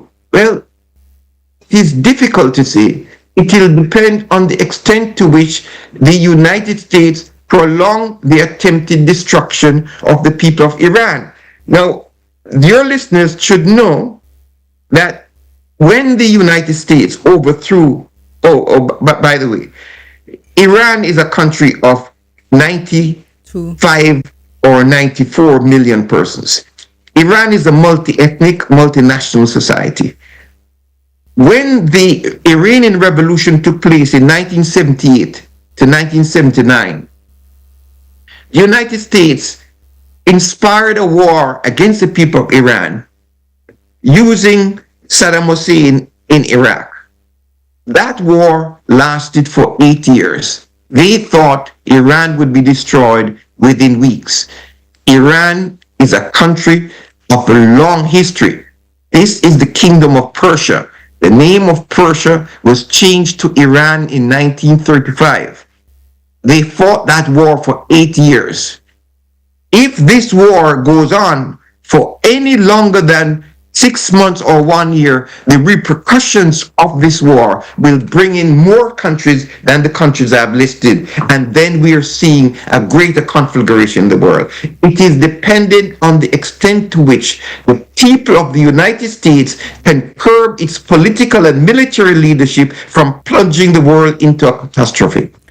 I saw a poll last night. As a matter of fact, I saw, it's about 2 o'clock this morning, that I saw President Trump on Truth Social tweeting that a poll that from Newsmax, so we know what we're talking about, right? Serious right-wing stations. And the poll was showing that a majority of the American people, now this is Newsmax, remember this, so this is not scientific and it is totally wrong. But the president retweeted this. This is to show you what his thinking is, that the majority of the American people are in favor of the war, especially when they are told about what the dangers of the closure of the Strait of Hormuz is. And then he goes on to say, the MAGA is like 90% in agreement, and then for the rest of America, we're looking at something in the 60s or the 70%. That I think should tell us what his thinking is in terms of where to go from here. He has also said he has also tweeted on Truth Social to the Europeans, come and go and defend the Strait of Hormuz. If you do this, then I will do my best to protect you while you are there. What does this mean in essence, and is this contradictory? Let me take a quick break, Prof, and we'll come back with that answer. Expungement of criminal records provides eligible Jamaicans with a second chance at life. Apply today. The time by the Ministry of Justice and Constitutional Affairs is now 9:20. Touchdown in the island. No, isn't a new one. This a container massive. All parts inclusive. Yo, them have body parts, engine, suspension, interior, accessories, everything you need if you carry no that is here for. That be running pan that before them done. New container arrived. Massive auto parts and car sales. 158 Main Street, Pineapple Place, Ocho Rios. Call us now. 876-298-6413, 876-974-7197, or WhatsApp 561-1223. Massive auto parts and car sales. The following is paid for by the People's National Party. This is Julian Robinson. Jamaicans are still picking up the pieces from Hurricane Melissa. Houses still need to be fixed. Businesses still need to be rebuilt. Families still need help. And what does the government do at this point? They reach into your pockets and they are extracting $18 billion in new taxes. We are saying no. Taxing families who are already stretched in a shrinking economy is the wrong call at the wrong time. The PNP has a different approach, one that puts money back into housing, communities, and into your hands. In my budget presentation, I laid out a responsible alternative. No new taxes, NHT money returned to where it belongs. Building affordable homes. A recovery plan that gets you back on your feet. Because at the end of the day, a budget is about balancing the books while balancing people's lives. The proceeding was paid for by the People's National Party. Saltfish from Norway is docking at the Port Royal Pirates and Seafood Festival, and you can't miss it. Join us Sunday, March 15 for vibes, food, games, prizes, surprises, and fun can done. Greet Chef Brian Lumley in our booth as he serves up tasty saltfish dishes from classic favorites to creative new bites. Come find us and taste crispy saltfish, callo fritters, and more. Sunday, March 15, it's Saltfish from Norway at the Port Royal Pirates and Seafood Festival, 2 to 9 p.m. Saltfish from Norway, the real one. Interex Distributors Mega Tile Clearance Sale is happening this month. Yes, all tiles must go. Ceramic, porcelain, borders, and inserts at jaw-dropping prices. Create the look you love with premium tiles for less. Hurry to our showroom at 30 Dunrobin Avenue, Kingston. Call 876-501-2516, 876-550-5689. Interex Distributors Tile Clearance is now on. It's blood. It's sweat. It's the injuries, the fall, the rise, the records, the starting blocks, the landing pit, the steeple, the races on the track and the battles in the field, the baton, the hurdles, the pole, the podium, gold, silver, and bronze. These and other elements comprise the track and field passion that meets excitement when the mirror of glory reflects the desire for victory with a tinge of defeat. And it will all unfold over 5 glorious days, March 24 to 28 at the National Stadium. The action is coming on once again to the Sporting Choice IRFM, and we'll have top-class coverage from trackside with daily reports, updates, first-class summary, analysis and commentary. Coverage of the 2026 Issa Grace Kennedy Boys and Girls Athletics Championship is brought to you by Beverly Hills Pharmacy, guiding you to a better health. 94M Old Oak Road, Kingston. No glove, no love, Slam Goliath condoms. Go long, go strong. Rubis Energy, fuel the difference with Rubis. Top of Things Hardware, Hatfield, Manchester. You can't beat a winner. Grace Foods, Grace Good Moves. Make a good move today. Western Union, your Western Union money transfer supports the future of Jamaican athletics. Kendall, just give me Kendall. Vigaton 2, strength to do a ton of things. Karnak Hardware, Main Street, Salem, Runaway Bay, 876-973-5535. Karnak Hardware, a tradition of great things. And New Horizons Pharmacy, we source, we supply, we satisfy. Call us at 876-622-3370. That's coverage of the 2026 Issa Grace Kennedy Boys and Girls Athletics Championship. March 24 to 28 at the National Stadium on the nation's #1 IRFM. Speak truth to the people. To identify the enemy is to free the mind. Free the mind of the people. Speak to the mind of the people. Speak truth. All right, we're back with you inside of the Africa Forum. It's Running African, and Professor Harris Campbell is live with us. We are broadcasting live on Zoom, on YouTube, on Facebook, and on all IRFM platforms. Once you find us in one place, you'll be able to find us everywhere. So get going. We're kind of getting into the last segment. So tell your friends, and you'll be able to watch this later on, though, because we'll put it out on. It will remain on YouTube if they don't take it down. We're so radical around here, and I'll share it also on my Facebook page. So and other platforms, IG and so on. So thank you for staying with us, Prof. As we went into the break, one of the things that you said is the ability to whether or not we can tell if the United States is on the backside of this, that we are close to what World War II, the conditions of World War II, or whether or not we're even in World War III, will be dependent on what happens, what America does. And so that's the reason I pointed out to you what the president was saying. But we do also know that there must be a cabal, if you will, the Rothschild and the Rockefellers and the J.P. Morgans, and I dare say even the Carneys in the background, the neocons, if you will, in the background, because at the end of the day, as you pointed out earlier, this goes back to banking. Follow the money. The financial order is from the Medicis to the Patsis to the Rockefellers to the Rothschilds. It's the same war. This is how I'm reading this. So does it tell you anything? Well, I think the people you're talking about, the Rothschilds and the Rockefellers, that is old news.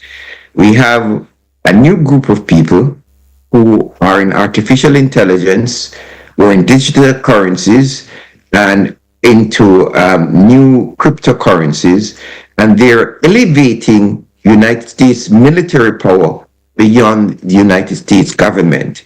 These are the people who control Twitter, who control Facebook. The Peter Thiels and Palantir. And they support the state of Israel. Yes. So the people of Jamaica have a vested interest in ensuring that this World War III does not come about. In 1945, when World War II was ending, the Jamaican people fought in 1938 so that the Jamaican people would come out of colonialism. In 1945, when the United Nations was created, Jamaica was not an independent state. But yet, the Jamaican people found ways to register their support for international law and for ending all forms of warfare. Jamaica is a small society. In the context of the Caribbean, it is calling for what the people of Iran are calling for: reparations and reparative justice. The Iranian people have brought attention to the world of the crimes of apartheid.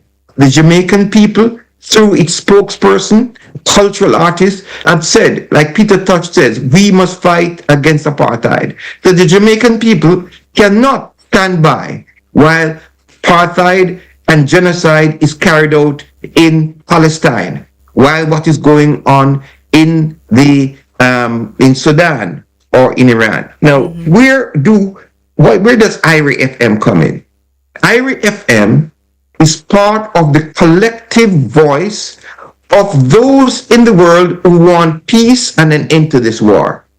You have a role to play in the United States of America, among your communities of the Caribbean people in the United States of America, in Europe, in other parts of the world, to support peace. Yes. The media in North America is presenting information that you read from that poll about the support for this war. From where I sit, I do not see that support, not even from members of the ruling party of the United States for this war. But we must magnify the voices of those in the United States and elsewhere that is calling for an end to this war against the people of Iran, end to the Israeli genocide against Palestine. And those forces the Jamaican people should align with. I again come back to the role of the church and religious institutions in the Caribbean that are being called on to support Israel and the United States because they're carrying out the hand of God. We must carry out active intellectual, political, and ideological work at every section of our society to explain to them that the abrogation of international law, which is being carried out by killing the people of Iran, is a danger for the people of all parts of the world. We should big up those organizations and citizens in the United States that are calling for an end for the war, and also those leaders in other parts of the world, in Africa. And I urge your listeners to read Pambazuka News when we have written about how this war is affecting Africa. But inside of Europe, the European leaders as a bloc is no longer a force in world politics. But I want to mention two leaders in Europe that we should identify as standing up to the United States of America. The leadership of Ireland who have said they will not support what the United States is doing in Iran. The leadership of Spain that is saying you cannot use our territory as a launching pad to destroy the people of Iran. And this is the kind of alliance that IRI FM should be linked to. You should be establish linkages with radio stations in Spain, with radio stations in Ireland, radio stations in Nigeria, radio stations in Kenya, so that IRI FM becomes a global diplomat for peace. That stations like these, you do not depend on people to go only to YouTube or the other platforms. That we should enter into a partnership with global Pan-Africanists, with Pambazuka News, with those forces in the peace movement, in the global Pan-African movement. We're having a discussion on Wednesday about the war in Iran. Why? Because the trade union movement in the United States of America is being told that Iran is an oppressive government, oppressing its women and killing its people, and the workers of the United States in the trade union, the AFL-CIO, must support the United States government. So at every level of society, we must be engaged in this intellectual, ideological war for peace and for social justice. You're so right about that, Prof. I think that more than any time, this is a kind of networking and partnership that media needs. We do have a responsibility to our listeners and to the nation, to the Caribbean, to ensure that we are bringing truth to them. It is very, very difficult as it is now. We're told we're, disinformation, misinformation, we're in a post-truth age, all of that rampant, and our people are now exposed only to the CNNs and the network channels from out of the United States. This, of course, is one of the reasons why, as you mentioned, the church, we go there again, that so many of our people who are, and our elders especially, who are so glued to CNN to get information from here, are taking sides, interestingly, with people like I heard Vijay Prashad talk about some of these people being dangerous, the most dangerous people in power right now, people like Marco Rubio, people like Pete Hegseth, and so on, because they're carrying this faith-based line, which goes back to the Bible. How important is it, Prof., for our people to understand that this has nothing to do with anything to do with Christianity, and that this is the work of the wickedest of the lot of them? How important is it to get this through to our people, and how do we even begin to do that? It's pretty hard work, I can tell you. It should not be so hard in Jamaica. Oh, it's very hard. It shouldn't be so hard in Jamaica, because from the beginning, after the genocide of the Taino people in Jamaica, they came to tell the Africans in Jamaica that it was the Christian church that wanted them to be enslaved. And every leader in Jamaica that was against slavery was a religious leader, like Sam Sharp or Paul Bogle. So we have a tradition in Jamaica, in the United States, in all parts of Africans were enslaved, where religious leader opposed slavery. Sam Sharp in Montego Bay, in fighting against slavery, used the Bible and used concepts of freedom from the Bible. We must stand up against those so-called evangelicals in the United States who are using the Bible to support racism. We have a tradition, as we said last week, that in the United States of America, there are traditional religious leaders, such as Martin Luther King, who fought for peace, for the rights of workers. The last campaign that Martin Luther King was on was for the rights of the garbage workers in Memphis, Tennessee. We have a tradition like that in the Caribbean, where there are religious leaders who stood on the side of working people And when we have religious leaders who want to make money and are linked up to despicable forces in Israel and the United States of America, we must use every platform to expose them and oppose them. Prof, I'm going to make this our final question only because we intended to have you on for a much longer time, but we have to make a link with Muta Baruka, and I know he's taking the time from you. So Muta, please ask Prof for the time. He called in just now, wanted to talk about one of our colleagues who have passed, and so we're going to do that in the last 15 minutes. But when historians look back at this period, will this be the moment when we moved from the old order that Mark Carney referenced at Davos into the new order, which is you talked about the technocrats, who the Peter Thiels and the Palantirs and so on. Will this be the moment that we remember and recognize as a pivot, the move away from the old order into the new techno-feudalism and transhumanism and that kind of the trajectory that we seem to be on? We are in that order already. But I go back to the fight against slavery. The order of slavery was to turn black enslaved people into robots, cut sugarcane to make money, to pack bananas to make money. If we put making money before human beings at this time in human history, then we're doing what we've seen in Jamaica, in Melissa, in the destruction of the planet Earth. Question is whether human beings have the agency to be able to organize to create a new society.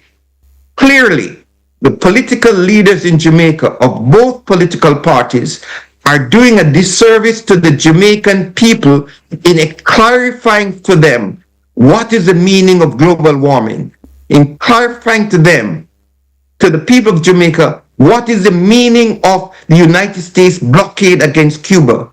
The Jamaican people do not need a government to explain how people got their eyesight restored in Jamaica by Cuban doctors. The Jamaican people do not need the government to tell them that the United States supported the apartheid government. The Jamaican people do not need the government to explain to them that Israel has carried out genocide in Palestine. And this is the time to go back to draw from the innermost strength of the Jamaican and Caribbean people that brought us the social movements for justice. We could not have created a Garvey movement internationally without coming from the wellspring of the opposition to that robotization. So let us go back to that inner spiritual strength of our people that cannot be destroyed and build that up with our knowledge of how to save the planet Earth and to turn back the violence of fascism and proto-fascism that is coming from the leadership of the United States of America.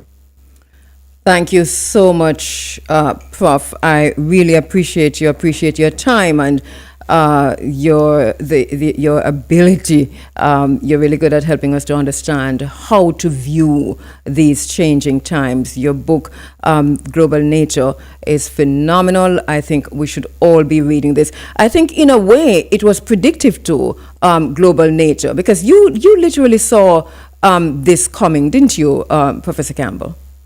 Oh, most definitely. As in Global Nature, we ended the book by saying that in 1935, Italy invaded Abyssinia. And when Italy invaded Abyssinia, which is now called Ethiopia, the world turned their backs against black people when they said that this is bringing fascism. And we had World War II.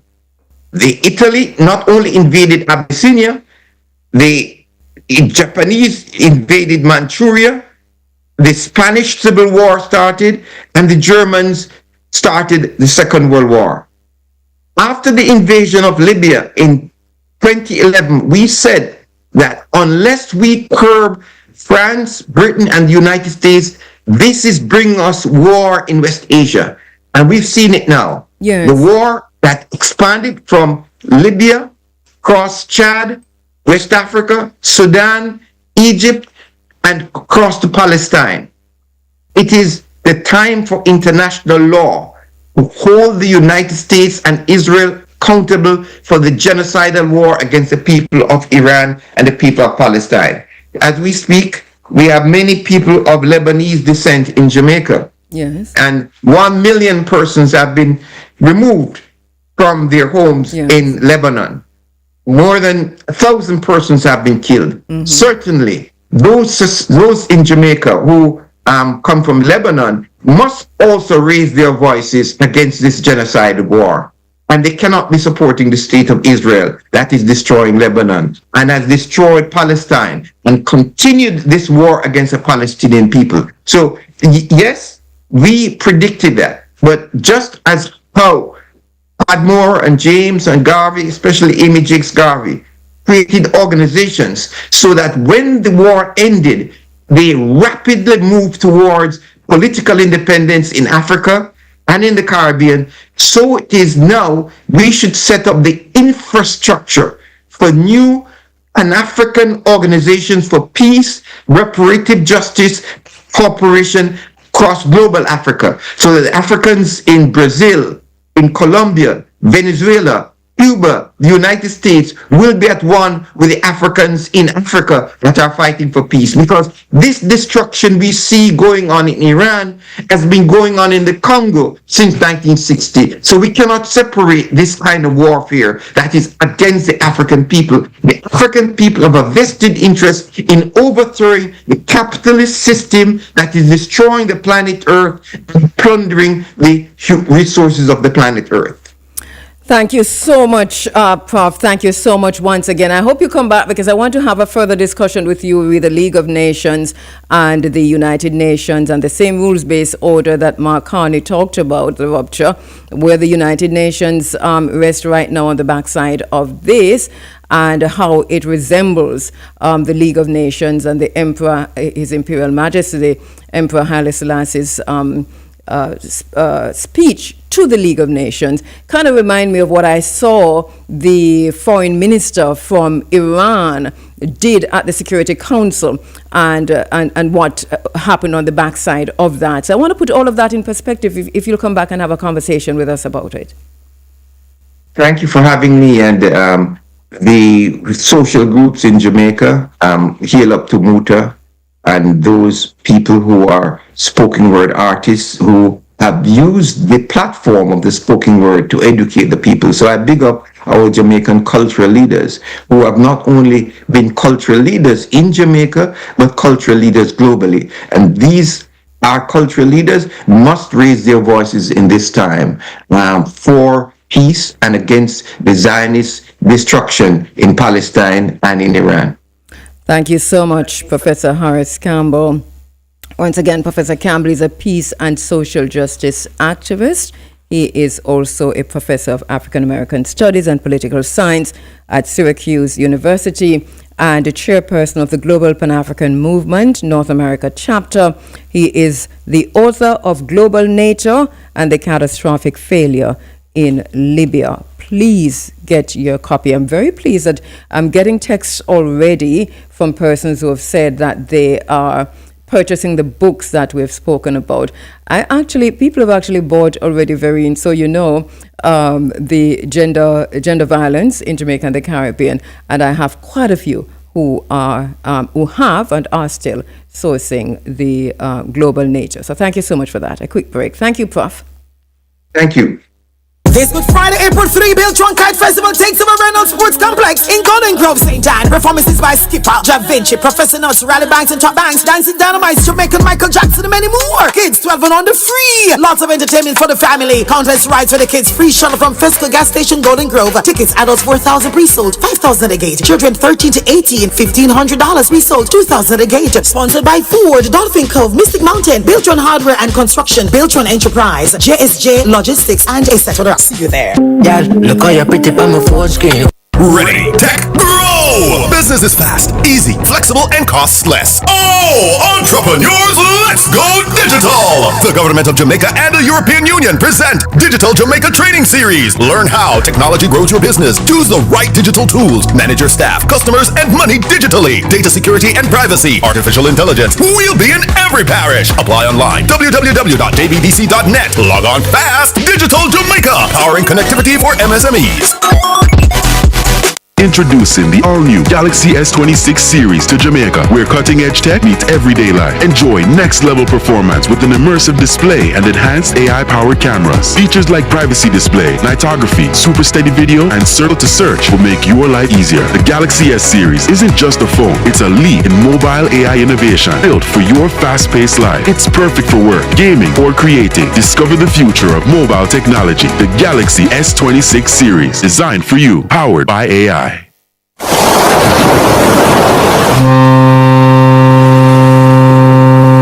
All aboard! The biggest annual reggae party on sea will unfold April 1 to 6 as the Love and Harmony Cruise sets sail from Miami to Jamaica and back with one stop in the Bahamas. Okay, folks, welcome aboard. We're now ready to set sail. The exciting 6-day, 5-night cruise will see the likes of Barris Hammond. Every time I think of saying goodbye, Pinchers, Busy Signal, Maxi Priest, Romain Virgo, Agent Sasko, Tanya Stevens, Carlene Davis, everybody needs a little help sometimes, and Minister Marion Hall. I said, I've been accused. Taking center stage. IRFM personalities parading in their school uniforms, PJs or lingerie, flag colors, shorts and shades, all whites, and even formal wear with masquerades will traverse the decks and halls of the Norwegian Joy as we give you up-to-the-minute info on the action on the cruise, both on radio and on all social media platforms as they unfold. Coverage of the Love and Harmony Cruise 2026 comes to you all courtesy of Tiles Are Us Limited, Balance Valley St. Elizabeth. For tiles, tools, and every household fixture, call 965-1896. Lico Ochi Seafood Restaurant. Get all your favorite seafood done to order. Call 852-6430. Digicel, better connected. Boscobel Hardware, Stewart Town St. Mary. For all your building needs, where every day is a sale day. Call us at 876-810-6986. Calvin's Pharmacy, better health, better prices every day. 8 Peck Street, Linstead. Call 876-440-2108. Queen Kamarla, promoting single Respect Me on all platforms. Follow her on IG at Queen_Kamarla_the_baddest and YouTube at Queen Kamarla Official 1983. If you want me to be your number one, you gotta respect me. Respect me. Advanced Scales and Equipment Limited. Precision that powers Jamaican businesses. Brown's Records promoting Heal This World Rhythm featuring Richie Spice, Lola Smiles, Turbulence, Chesedek, Luton Fire, and more on all streaming platforms. heal the world with love is a blessing from above.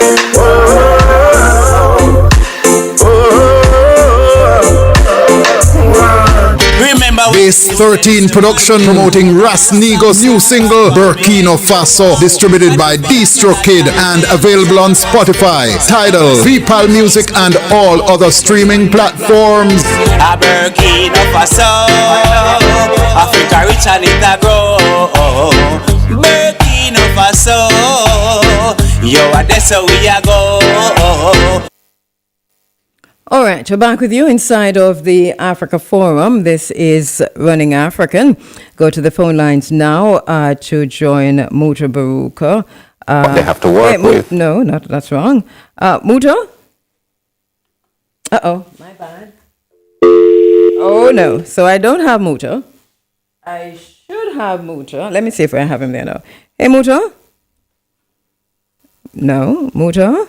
Yes, I'm here. Okay, brilliant. Hearing you loud and clear, Morning, greetings. Traffic, we stop on the traffic, and drive on the side of the road. Oh, Pobrecita, sorry. No, you're not saying sorry, man. I'm going to go and do it. Yes. Yes, Muta. So, Jai, may I tell you, listen to me, man. You see that daughter there? Yes. I don't know where I can say about her that she don't really, she's supposed to accept. So she's one of the best person I meet on IRFM. Especially when it come on to my program. Because my program starts at 10 and done 2 o'clock in the morning. And sometimes Jai stay there with me until 2 o'clock. I know. And she never have to stay because after certain hours, you know, well, them time they never have to so much advertisement and all them stuff there. Yeah. Some never have to remember say time for advertisement now, but she stay there and listen to the call of them, listen to me, and all my troubler, especially in the day when me a troubler, and you are the one feel the pinch when me a troubler. It's true. And you are that tell me say, no, you can't say that, you can't say this, and I can't say that. Right. I say you can't say that. It's true, you know. Yeah. Why I don't know Rasta. Yeah. I mean, this thing I get away, you know. This must somewhere make you happen know say why that person never go and that person never go. It can't just happen so. Because from the other day I realize say every week, somebody pass away, me feel close to. Yeah. You know, see, and when me hear say Jai gone, me I say, but what is it that what happened to Jai that makes she dead? I mean, I don't understand that. I know. I asked the very same question. It is, you know. Yes, I know where the question come from. You know, it's a question. No, man, it's unfair. It's unfair. You know, that person is nowhere in my mind. I could have said, why I want them Jai, I want them Rasta. Because this and because that. Not like that. Out of the clear blue, it just come. Yeah. And it make me feel like. Do you know, Muta, that's what I was thinking when I wrote that poem. That's the exact thought that I had, which is, we never really talk about this. You know, this is something that we did not, even think about in the many conversations that we've had over the many, many years. And the many funerals, the close friends who have passed. We have the conversations. We talk about, when Bob passed, we had this long conversation. Igbo,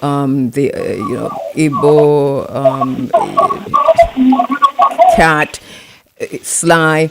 So we've been having these conversations, and remember when we were down at Peter Tosh the other day, I said to you that what I was saying about the hurricane and what was happening in St. Elizabeth, that she's the one who was telling me about what was unfolding in areas off the main.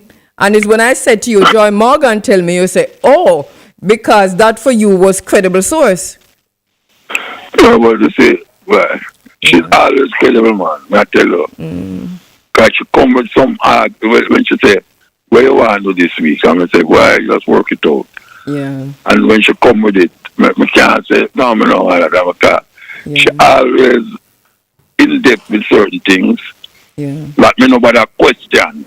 Me no come and I say, so where that person to get that from? Or, me not really question either way there, but so no say that daughter will sit down in the studio with me for almost years. I work out certain things. She come back in the day and we work out certain things. In the night, she did it with me she don't have to stay there, from 2 o'clock. True. From 10 o'clock to 2 o'clock. That all me one left and get the program. She could have do it. Yeah, she was that kind of producer. She don't leave the program. She listen to the program. Well, she pre-produce, she in-studio produce, and she post-produce. And that is not something that's easy to find. Right. I really have to really feel away. I feel away about it. I mean, I say more than anybody else. we pass through RFM there, but maybe she can't take mountain, you know. She can't take the mountain. And because your mouth are too much. We can't take the mountain, you know.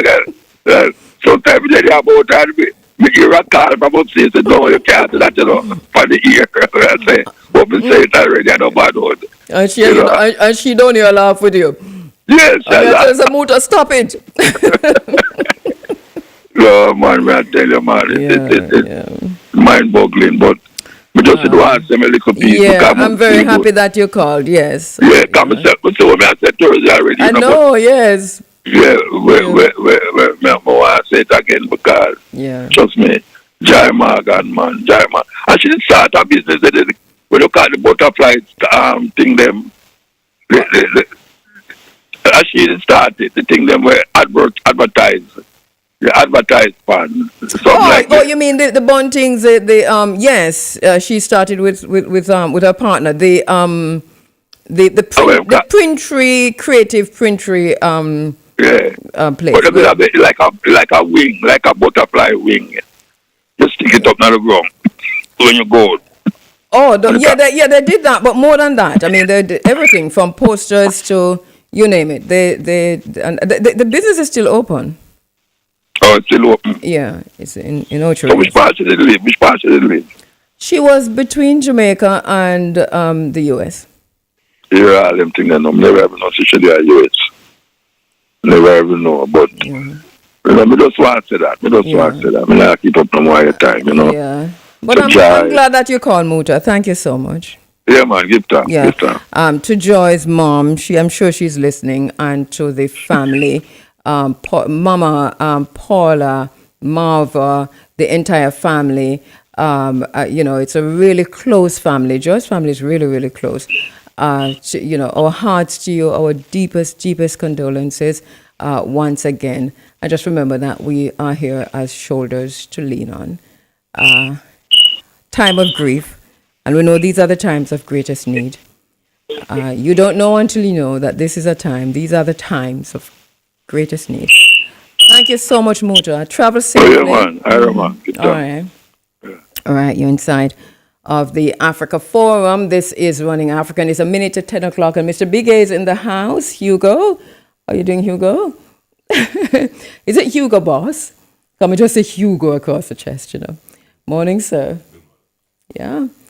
Yeah, me and you talk about Joy already on the phone, and I'm sure you'd have said something already on your program.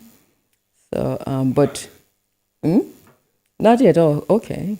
But we've had our conversation, and we're all going through just I wouldn't use a strange word, but just the awe of it, of the moment that we're in.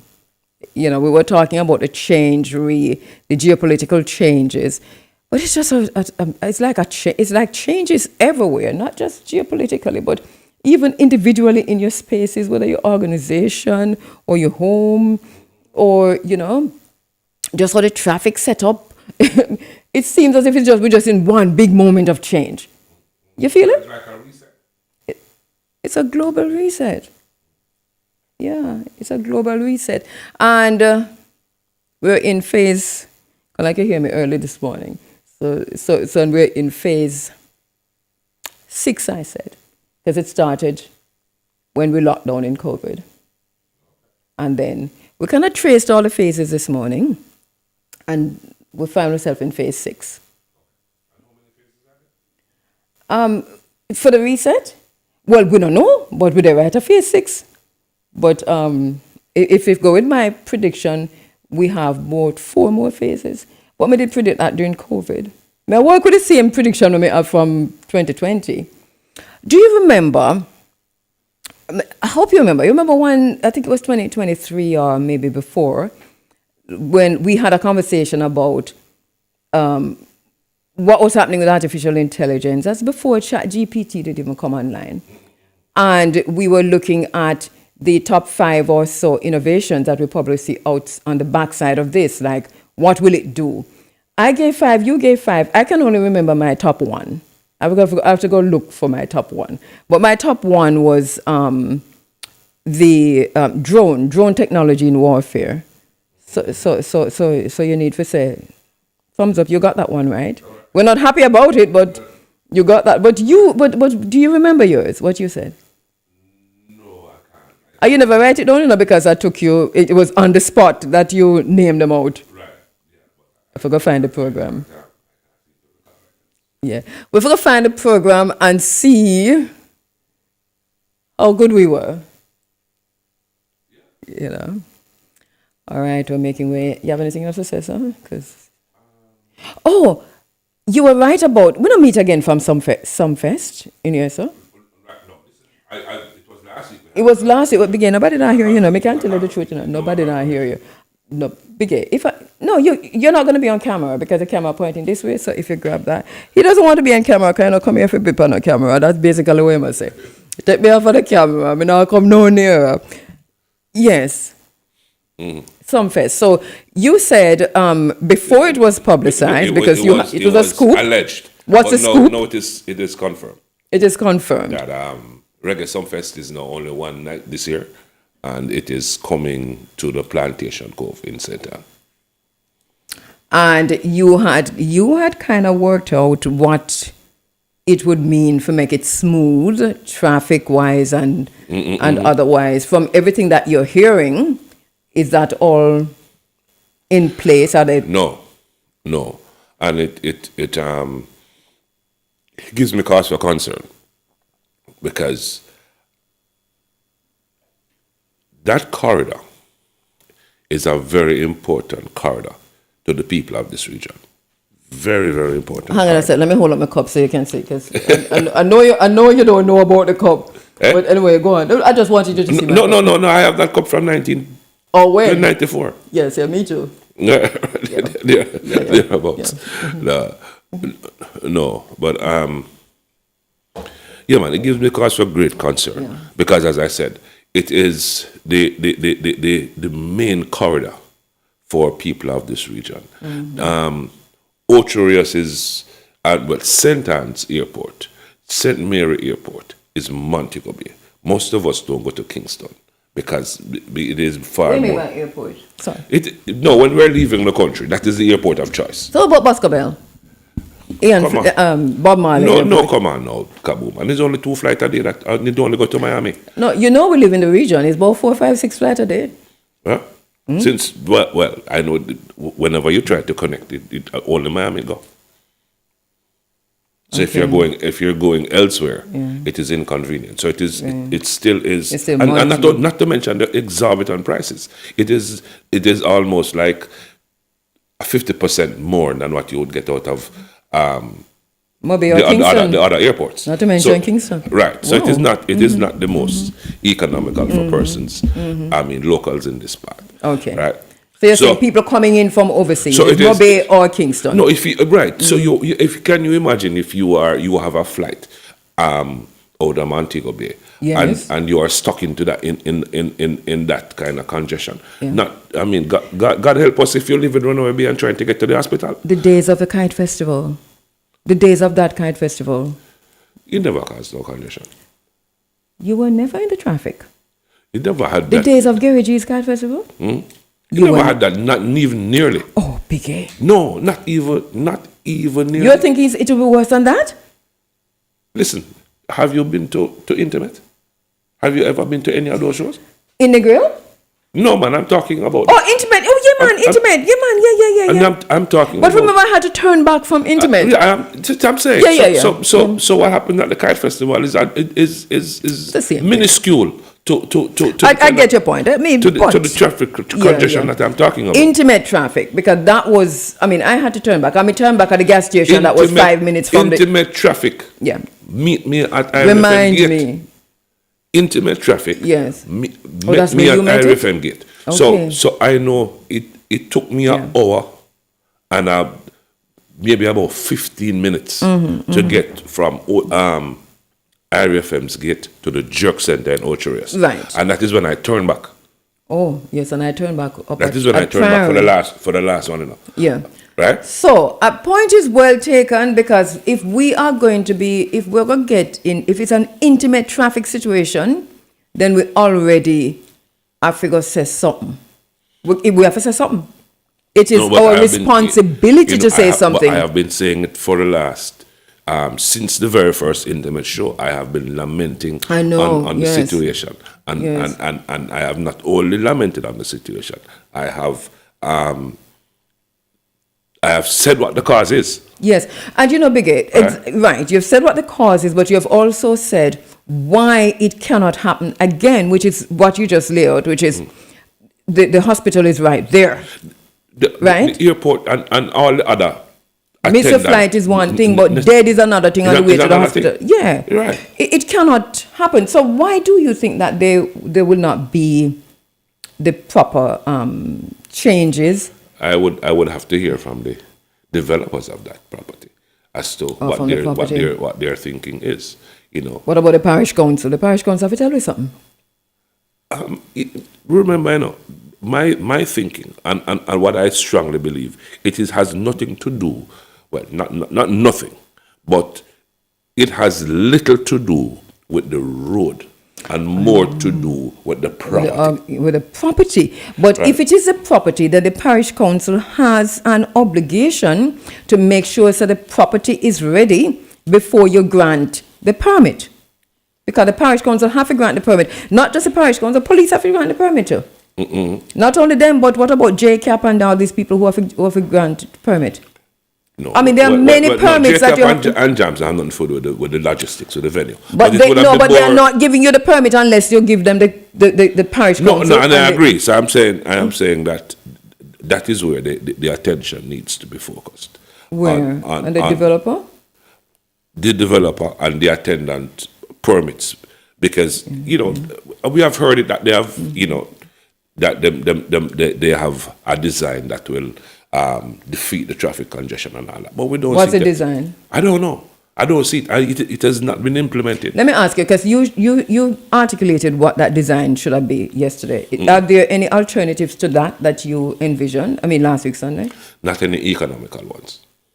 And what was it again? You're saying many entrances and many exits. entrances, because that is what is causing the bottleneck.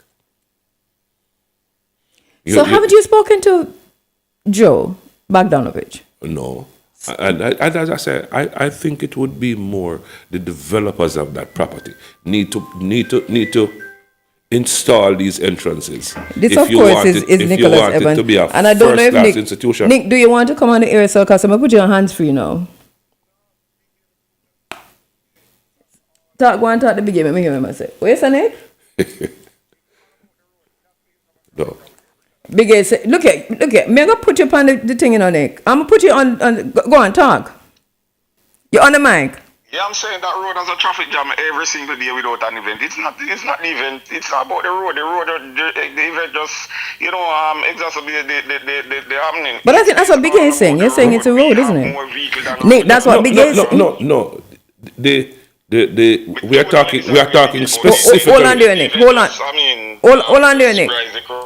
Nick, hold on there. Yes, go ahead, Big A. No, the infrastructure of the road needs to be sorted out. As I said before, that is part of the problem. But the weight of the issue is what you do with the traffic when you take it off the road. Right? And that is what is causing the bottleneck. They are not able to filter fast enough into the venue. So you could have a 6-lane highway out there. If you take out the traffic and then still have to go through this narrow entrance to get into the venue, and everything, all these thousands of vehicles have to slow down and take them time go through this one entrance, you are bound to have this pile up of traffic. Where's the Nick? Nick? I am not discard what he's saying about moving things off the road. I mean, the same thing happened with Sunfest. Sunfest is not moving vehicle off the road to the venue in Montego Bay. Any speeder than is happening down there. The fact is there's a huge difference, Nick. Going up, going down. There's a make him finish. We have the most disciplined drivers in Jamaica. The police, rather than standing at intersections to say, you know, you can't go there, the police need to patrol to ensure that when I join the line, third in line, I don't reach the event. 17th in line because everybody. All right, so Nick, we hear you, and because you're not hearing Big A, I have to hang up because you're not hearing Big A. So and I, no problem. But Big A has always been mentioned in the video. No, the police are one until better roads come. The police need to do a better job of manning. We're not discounting that at all. We have the same situation leaving from home to Ira in the mornings. We have the same situation. Well, listen, no, so Big A say he's not discounting that. So because we're in a Big A time, 12 minutes gone. No, we're not discounting. Let Big A respond. We move on. No, we're not discounting that. It is a multi-layered problem. Yes. But it is going to be perpetuated if you cannot get the vehicles into the we already remember, we are looking at the most economical solution at this point. Right? The ultimate solution is to provide a big 6-lane highway where the traffic can move freely. Not feasible right now. Between the two corridors. Yeah. We understand that. Yes. Right? We understand that. The amount of police that you're going to take to monitor traffic from Ocherius to Plantation Cove is ridiculous. To have it conformed the way that Nick wanted to be. All right, so you're saying that there's an alternative. And I'm saying that the multiple entrances. And you're saying that the venue, which is true, the venue has a capacity for about how many entrances, are you saying?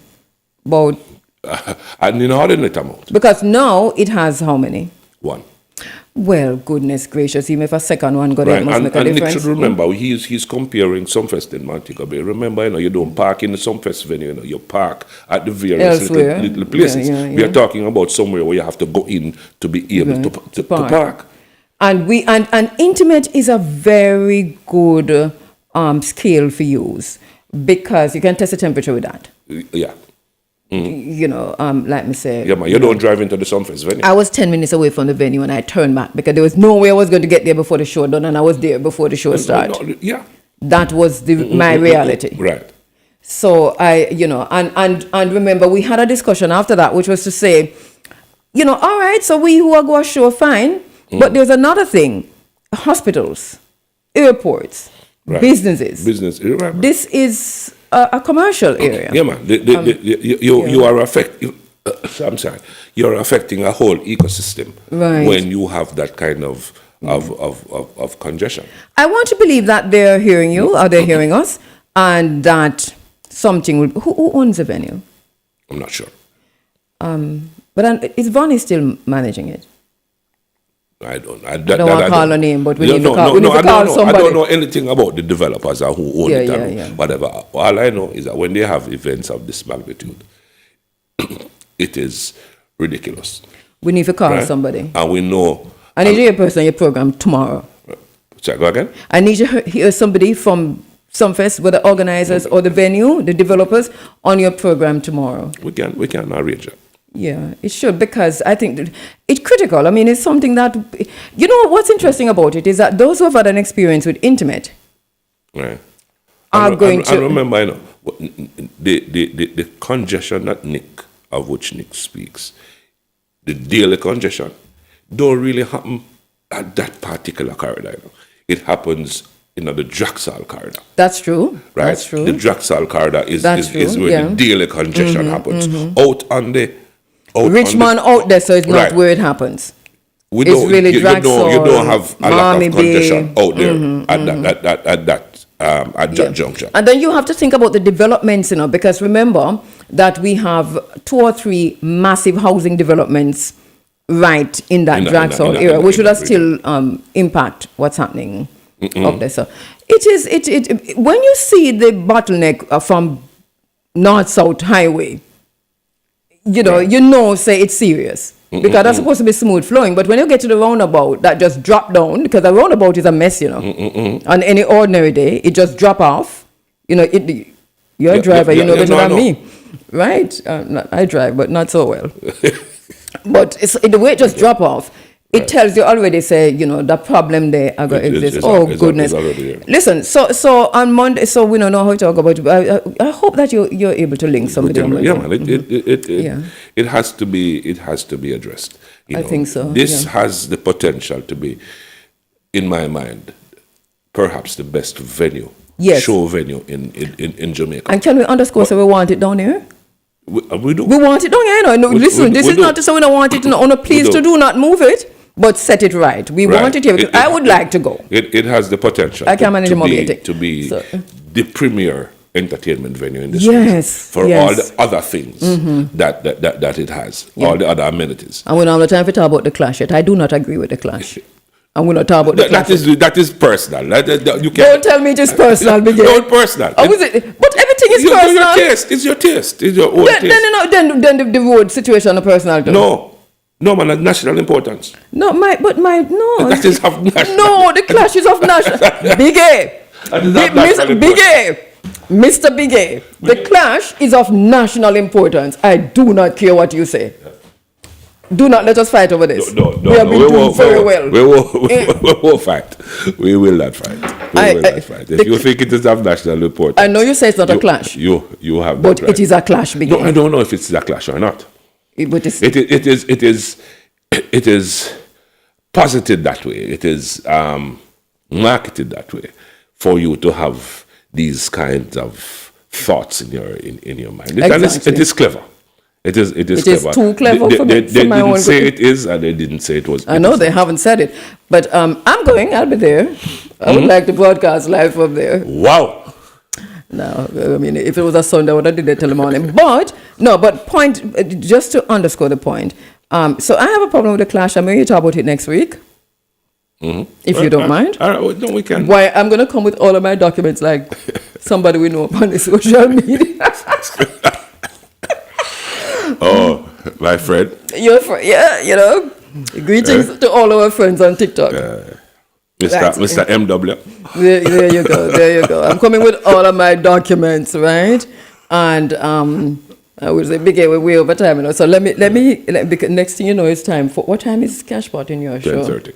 10:30. So you have a few minutes. Thank you. You're welcome. Anytime. Anything for you. You don't know it, anything for you.